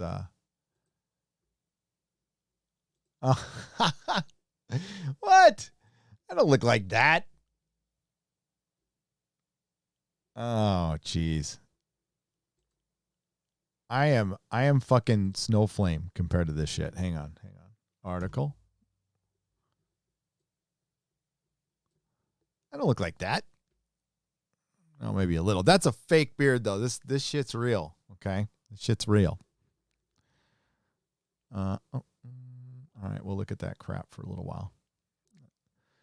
All right. Gary's got to go to bed though. Hail to the moving fun. Thank you, Cisco Kid, for $20. And yeah, that's so weird. I'm on a different window. Tom's super chat's not here. Nobody's super chat is there. Jason C, thank you for the phallic unicorn for $1.49. Damn it. It was me and Nola Nerd's fault all along. Peppermint oil capsule for £2. It really was. It really was. And I'm going to go to the other window where the other super chats show up. That's fucking bizarre. Russell Hall, damn yo-yos cheap in California. Yeah, damn straight it is. Rock Flanagan, thank you for the $3. Midnight's Edge, I love you so much. Joe Voss for $19.99. George R. R. Martin has the ability for an amazing legacy. He could properly finish Game of Thrones by finishing his own damn story and even make killer money. And he's throwing it away. Breaks my heart, man. Joe Voss for $19.99. And you know what part of the reason is? My friend?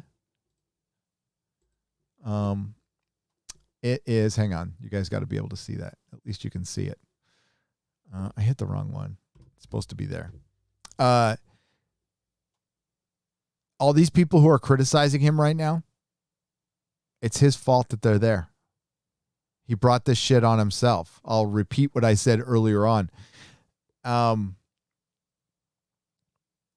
In 2015, there was an incident called the Sad Puppy Incident. I only briefly go over this in the video because it's a long explanation. But essentially, the science fiction and fantasy book scene had its own Comicsgate, Fandom Menace, Gamergate, and it was called Sad Puppies. It was called Puppygate. The reason it's called Sad Puppies was there was a few writers who were noticing only awards were being given for diversity points. So they made a joke that if you just wrote a story with a cute little sad puppy in it, you would get a Hugo Award. So that might not exactly be it, but that's what I heard. So, of course, the SJWs and the NPCs labeled the sad puppies anti-diversity, which they were pro-meritocracy.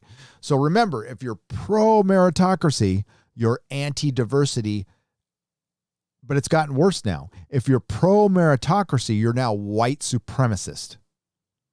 So it's gone from anti-diversity to white supremacist, being supported by organizations like Bad Robot and Disney now. See how bad this got? So this is why we wanted to fight that battle back then, but they lost. They lost. Well, they gave up, basically. They fought the battle, and they gave up. And they gave up because Vox Day got involved. And then, so there was the sad puppies, and there was the rabid puppies. And when Vox Day gets involved, then that label of white supremacist can stick. Now, I know some of you might like Vox Day. I don't know a whole lot about him, but I have listened to the man, and I know what he says, and I don't agree. I do not agree with some of the stuff he says, like vehemently disagree with it. He has every right to say it, though. I will fight for his right to be able to say what he wants, publish what he wants. That's it. But there's things I just fundamentally do not agree with him on. And I think if you bring Vox Day into your movement, it could poison the well. And that's what happened with the sad puppies. Vox Day got involved. Well got poisoned. Everybody left. So the SJWs and the NPCs won. Total victory. So now you reap the benefits of that. Now George R. Martin makes a couple of mistakes. Right? By the way, there's this whole philosophy out there now that if you were a man of your time, you're just considered a racist and you should be unpersoned and forgot about. And if you mention that person, you're a racist too. So that's what George R. Martin mentioned John Campbell. There was an award called the John Campbell Award for 38 years at the Hugos. They changed it last year because one person whinged about it on Medium. And I'm not kidding. Yes, he said some pretty salty shit back in the day. But if you go read his Wikipedia, they said he was a salty person. He was a contrarian, a lifelong contrarian. So he would take a devil's advocate even on opinions that wouldn't be popular of the time. Nuance. You know, George R. Martin probably knows a lot more about this dude than the newbie at the Hugos who labeled him a racist and demand that the Hugos bend the knee and change the name of the award. Well, they did. Well, they might as well change the Hugo because remember, it looks like a rocket ship, so it's a giant penis. They should probably change that because it just symbolizes a giant fucking penis. That being said, so George R. Martin mispronounced a couple of names because he's old. Forgot that they changed the name of the John Campbell Award because he's fucking old. And made a statement, which I'm going to save for the video. You got to watch the video. That's being called trans fucking phobic. So fuck these people. Fuck them in every hole. They're terrible. They're evil fucking people. And they don't really believe you're all racist, but they're running with it. They are running with it. You notice they're practically smiling when they're doing this shit because they know they are tearing something down and they see blood in the water. We had these people fucking beat. We had them beat. That's the most frustrating thing. At the end of the year, we were winning. Those of us with common sense, with common decency, were winning. And now we're losing. And you want to know why? Because we're nice. We're the nice ones. You know, the ones that, you know what? If Matt Jarbo is labeling you a racist, you're doing something right. If the man who has dropped the N-word multiple times on the internet, with the man with a lot of stuff going on about him right now, is calling you a racist, you're doing something right. So don't worry about game forums calling you a white supremacist. Don't worry about any of this shit anymore.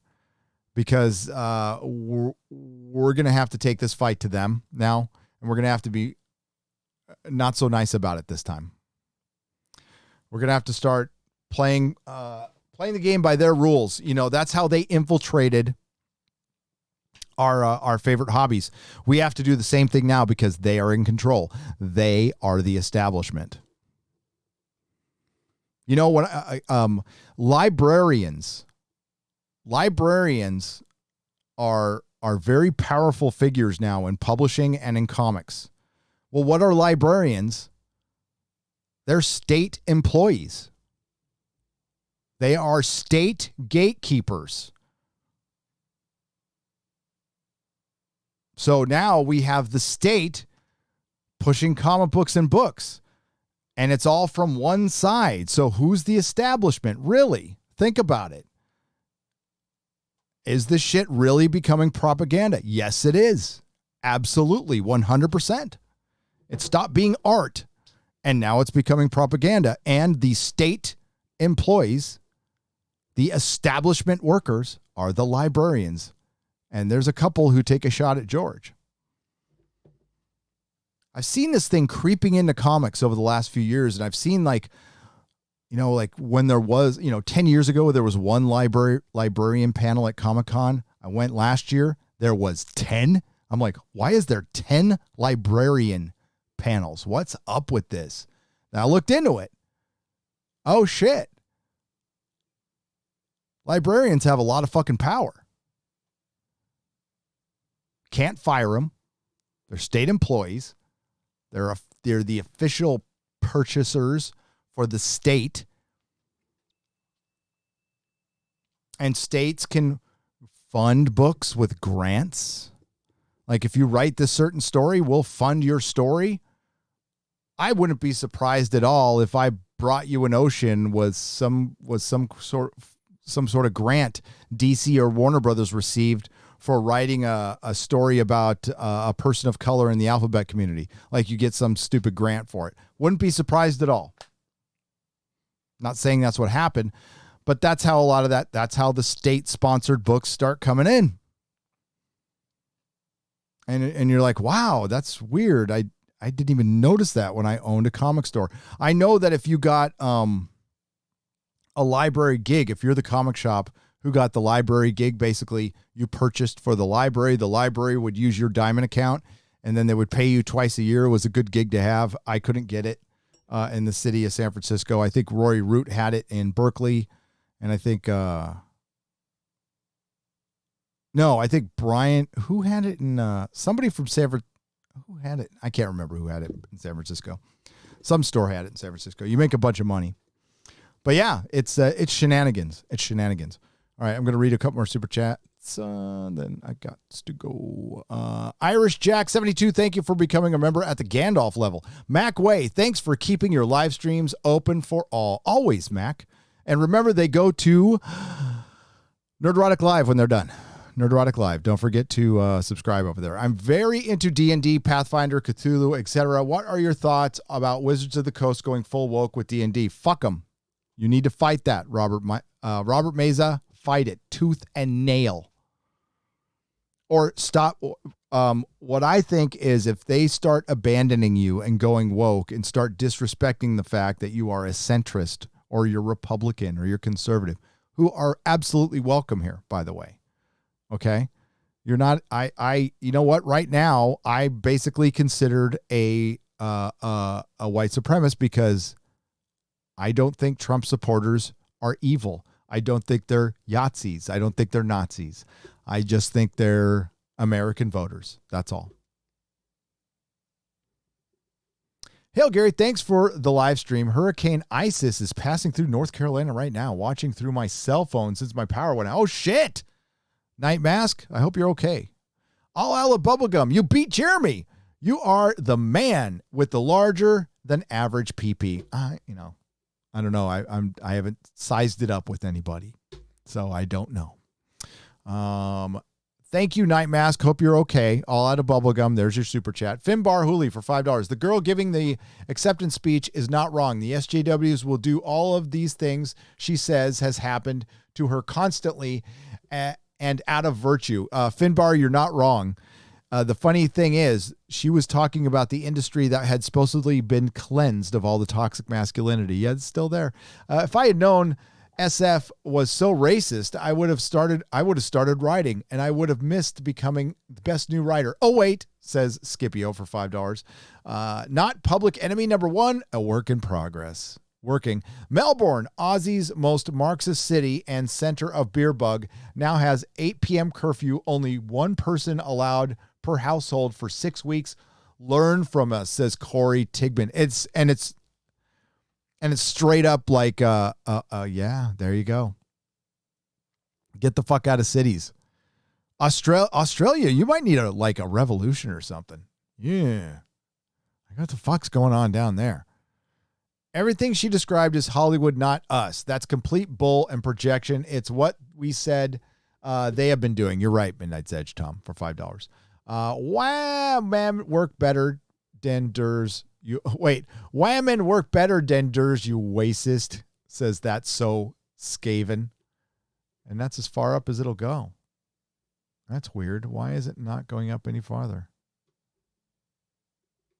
Thank you, Dead Patriot, for the $50. If I missed one, I'm sorry. Holy shit, we still have 23 people. What are you people doing up right now? 2,300 people at 12:43 a.m. You guys are too kind. Holy shit. All right, let me go to the other one and see if I can see the rest. I'm totally going to regret this. I need to have my video out before I go on Bagged and Boarded tomorrow.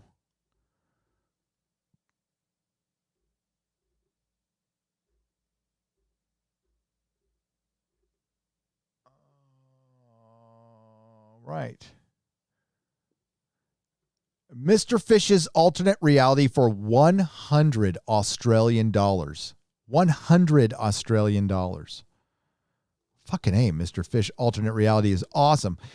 I don't know if that's a name that has changed or if you're new. I've noticed you've been coming around for about a month, Mr. Fish. We really appreciate you. I don't know if you're a Mr. or Mrs. It could be a Mrs. Fish using a Mr. Fish. I never know. But good day. Thank you. Robert Leisure. I got off work. Sully Goot. Oh, you got off work. Gary, you're on fire tonight, says Grandpappy Fisk. Well, thank you.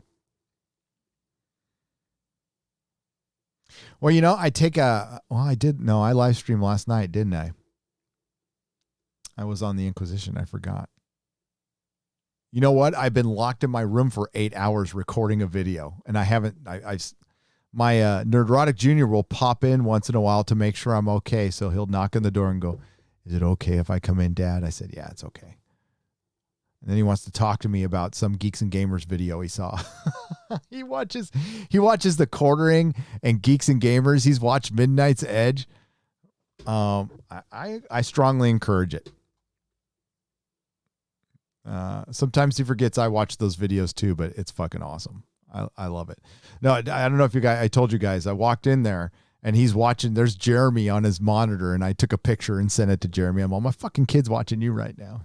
That was pretty funny. Hopefully you can get a 10-minute loop of your room without the microphone for the green screen background, and stay strong, Mrs. Nerdrotic. Love both of you guys. All out of bubblegum. Thank you for the $10. Yeah. You know what? That's a good idea. Well, I'll get the microphone out of the way. I can just do this. I mean, do you guys even know what's back there? Hang on. If I move this way, you can kind of see. See my Superman section right there? And this Lord of the Rings right here. Then behind my fat head is are the TARDIS. There you go. And the giant Migos down there. And yeah. But I'll do a full-on tour. I'll do a full-on tour for sure. Hey man, what's this I hear about them adding a new companion for the Fourth Doctor? What? You mean like in or for Big Finish? I mean, fucking dumb. Thadian Eos for $50. I enjoy your content. Here's some money for your move. Take care and be safe. Thank you, Thadian. I appreciate it. Or Theoden Eos for $50. IK1906. I don't know about a companion for the Fourth Doctor. I'll have to look that up. Lady Gravemaster, if you're out there, oh, she's not awake. It's probably like 3 a.m. in her neck of the woods. Hang on. I got to look at this. That bothers me. New companion Doctor Who Fourth Doctor.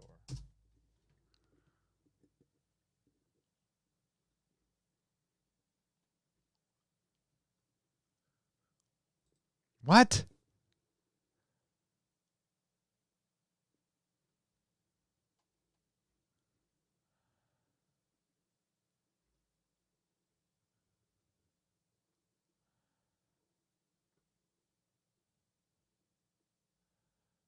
Why does she have blonde?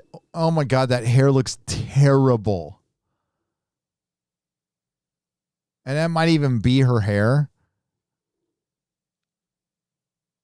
She has awesome. She has blue eyes. Okay. So we'll play Harry Sullivan alongside Baker and Crooks. Chris Naylor will play Harry Sullivan, the Fourth Doctor companion originally played in television series by the late Ian Marter.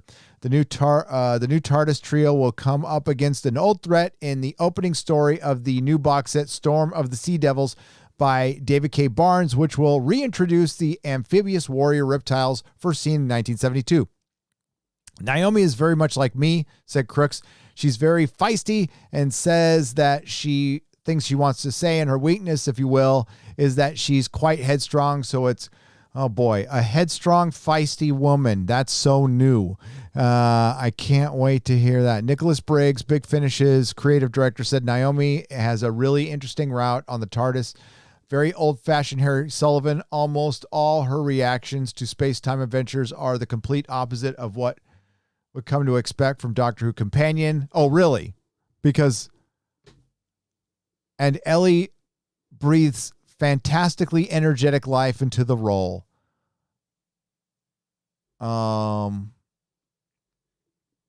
Okay. It's not a diversity hire at all. At all. It's not a diversity hire at all. Tom Baker's looking pretty good, though. Look at that, man. He's losing a little weight there, though. He's looking a little thinner. How old is he? He's 80-something, right? Oh, my God. I don't even want to think about it. It was like when Stan Lee was going to die. It's like Shatner and Tom Baker's like, I will not be cool those days.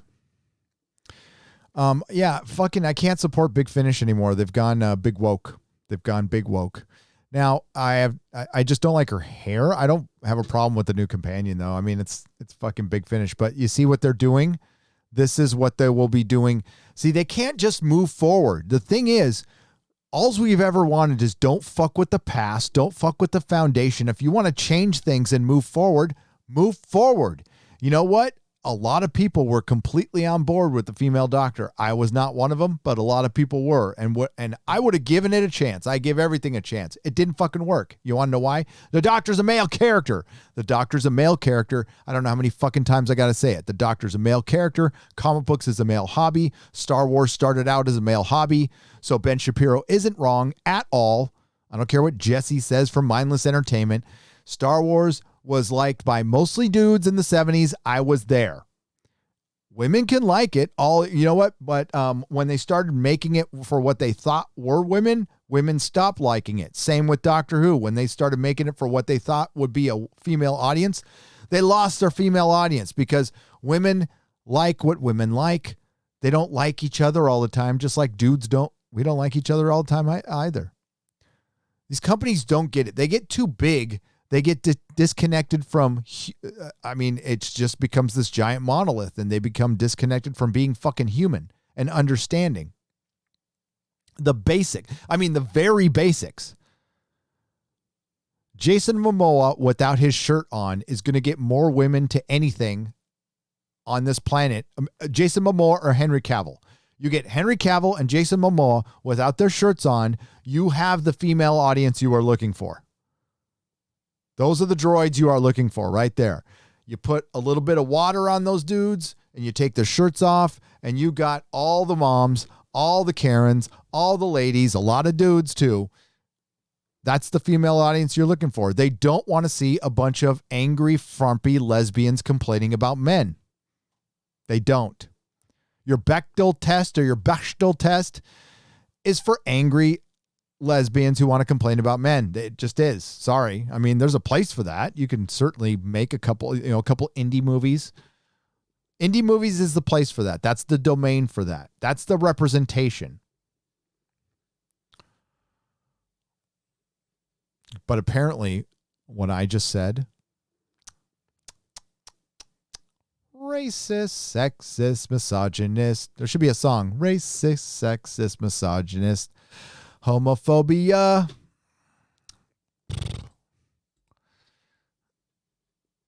Russell Howell for $2. Vegas seems like a poor choice for clean living. You would think it would, Russell, but I want you to take the Sam Malone philosophy with that. Sam Malone from Cheers. He owned a bar, but he never drank. Just because you're sober doesn't mean you don't want to have a good time. There is a bunch of fun shit to do in Vegas that doesn't involve doing a bunch of coke, getting booze, or gambling. For one, I am not a gambling addict. I am a drug addict. I cannot drink liquor or take drugs anymore because I have some bad wiring. So I will I will be addicted and I won't stop until I'm dead or I'm in jail. But gambling, I can take it or leave it. I like a little bit of little bit of blackjack, a little bit of video poker, slot machines, and I'm good after a couple hours. But I love walking around in Vegas. I love the gaudy hotels. Dude, we're going to lose the Luxor, man. I need to stay in the Luxor before it gets knocked down because it's going. And it's going soon, folks. So, yeah, I love Vegas. I love the vibe.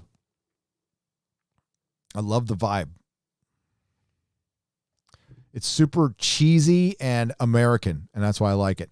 Hell yeah, for North County, San Diego. Would love to treat you to a beer or any of the breweries down here. Well, Matt, I'll take a soda. I'll take a soda or a coffee. Thank you, Matt Fleming. I grew up in North County, San Diego. Encinitas, man. Grew up in Encinitas. Went to San Diego High School. I Love Scotch is back for $5. What's up, man? Finbar Hooley for $20. Just make sure you get somewhere that when the Civil War comes between U.S. and the USCP, you are in a defensible position. The far left is coming. You want your life and your money to give to the people they approve of. Finbar, I have to actually think about that now. Some people say that's crazy. No, this is a conversation I have had with my wife, and these are conversations you should be having with your family. There is a sect in this country that wants to take away your personal property and your liberty, and they are Marxist. They might be small in number now, but we need to keep them that way by actually talking about it. And you can't confront a problem until you realize it's there. And denying it exists only will exacerbate it. So I've tried to be as real as I can with you people. I'm not saying it's a danger that's going to take over right now, but it's more real today than it was 4 months ago.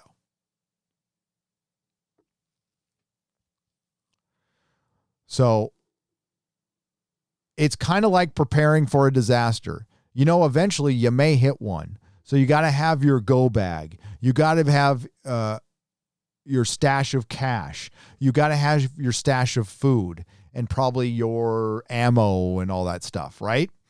So have that conversation of being somewhere where you can fight and defend your home. You don't want to be in a place like San Francisco. You just don't. This is the last place I want to be. And I'm just thankful that a Chad didn't show up here and this place got too expensive and all those shitheads moved to Portland. Sorry, Portland. Rob Atlas for $5. Hail, Gary. Best wishes on the move. By the way, LA buses show BLM on the destination board. It's everywhere. Fucking LA. Ed Powell, your reward for leaving California. I read that one already. Tracy Wilborn for $5. I wish I could recommend New Mexico as an escape, but our current governor has political aspirations and is towing to the extreme lefty party. Yeah, I would normally, Tracy, I would go to New Mexico. It's where my mom lives. But my sister said Albuquerque's just shit right now, and she's probably going to leave. Maybe she'll come down with me to Texas. My little sister's awesome. I got to get her on the show sometime. My little sister is a firecracker. All right. That's it. If I missed a couple, I'll catch them on the square up. Let's see if there was some last minute ones. What is this? Dolliver Elliott for $5. Great coverage on the desolations of icons. Oh, I like that. When I'm up working, so are you. Desolations of icons. I like that. Oh my God, I'm going to borrow that. I'll give you credit. Pre-congratulations on being at 260,000 subs. I don't think I'm there yet, but thank you. Thank you. I was still a couple hundred away, I think. Say you die and end up in hell. Would it be Game of Thrones season 8 or Doctor Who season 11 and 12 on a loop? Oh. Hell? All of the above. It would be the worst episodes on a loop. And the worst part about it is they would start a David Tennant episode and then it would go into a Jodie episode. See, that's hell. Just fucking with you more. Hail chat, please take a minute to check out the trailer for Inventing Incidents OGN, now on Indiegogo.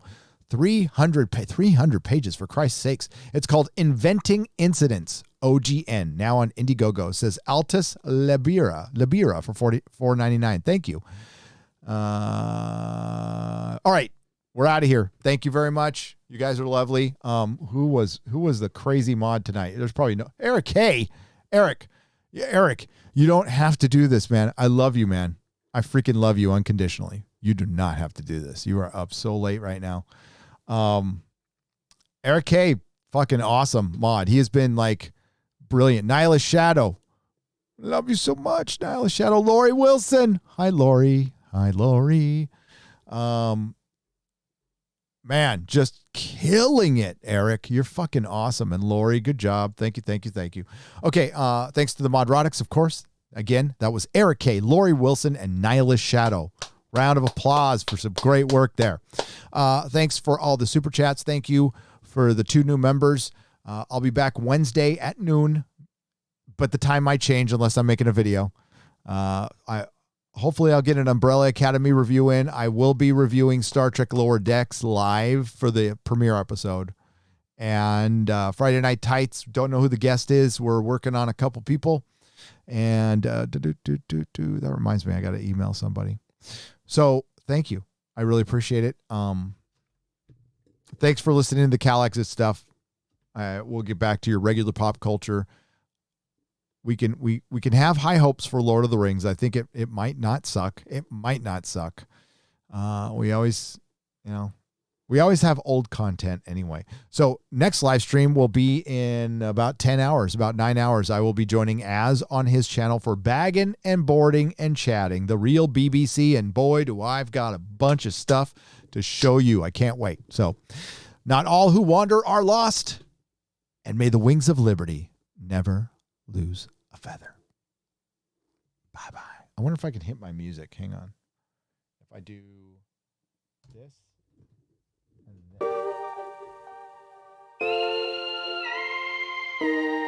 Oh, that's nice. Don't forget, I gotta lower the music a little bit. Nerdrotic.com. That's my website where I back everything up. I have a Facebook group, facebook.com/Nerdrotic. You can join there. It's a lot of fun. I also have a Facebook page. I also have an Instagram, instagram.com/Nerdrotic. Mrs. Nerdrotic runs the Instagram. She does a great job. I have a Parler account. I'm on Parler. Please follow me there. Parler.com/ I think it's / something Nerdrotic. Just search Nerdrotic. I'm on Twitter for now. Twitter.com/ Nerdrotics, because the Comic Outpost will not release the Nerdrotic name. They're a bunch of dicks. That being said, I do hope Brian Hibbs does recover from his heart attack that he had. So, Sporking News Podcast, I just saw there. Wow, up late or early? I'm up late, Sporking News. It's 1:02 a.m. here on the West Coast, and I am going to bed. I have to get a video. I have to make a thumbnail for a video to release it tomorrow about George R. R. Martin. So there you go, Sporking. You got something to... What are you doing up? Get to bed. All right. Everybody, have a good night.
Remember, kids, progress, not perfection.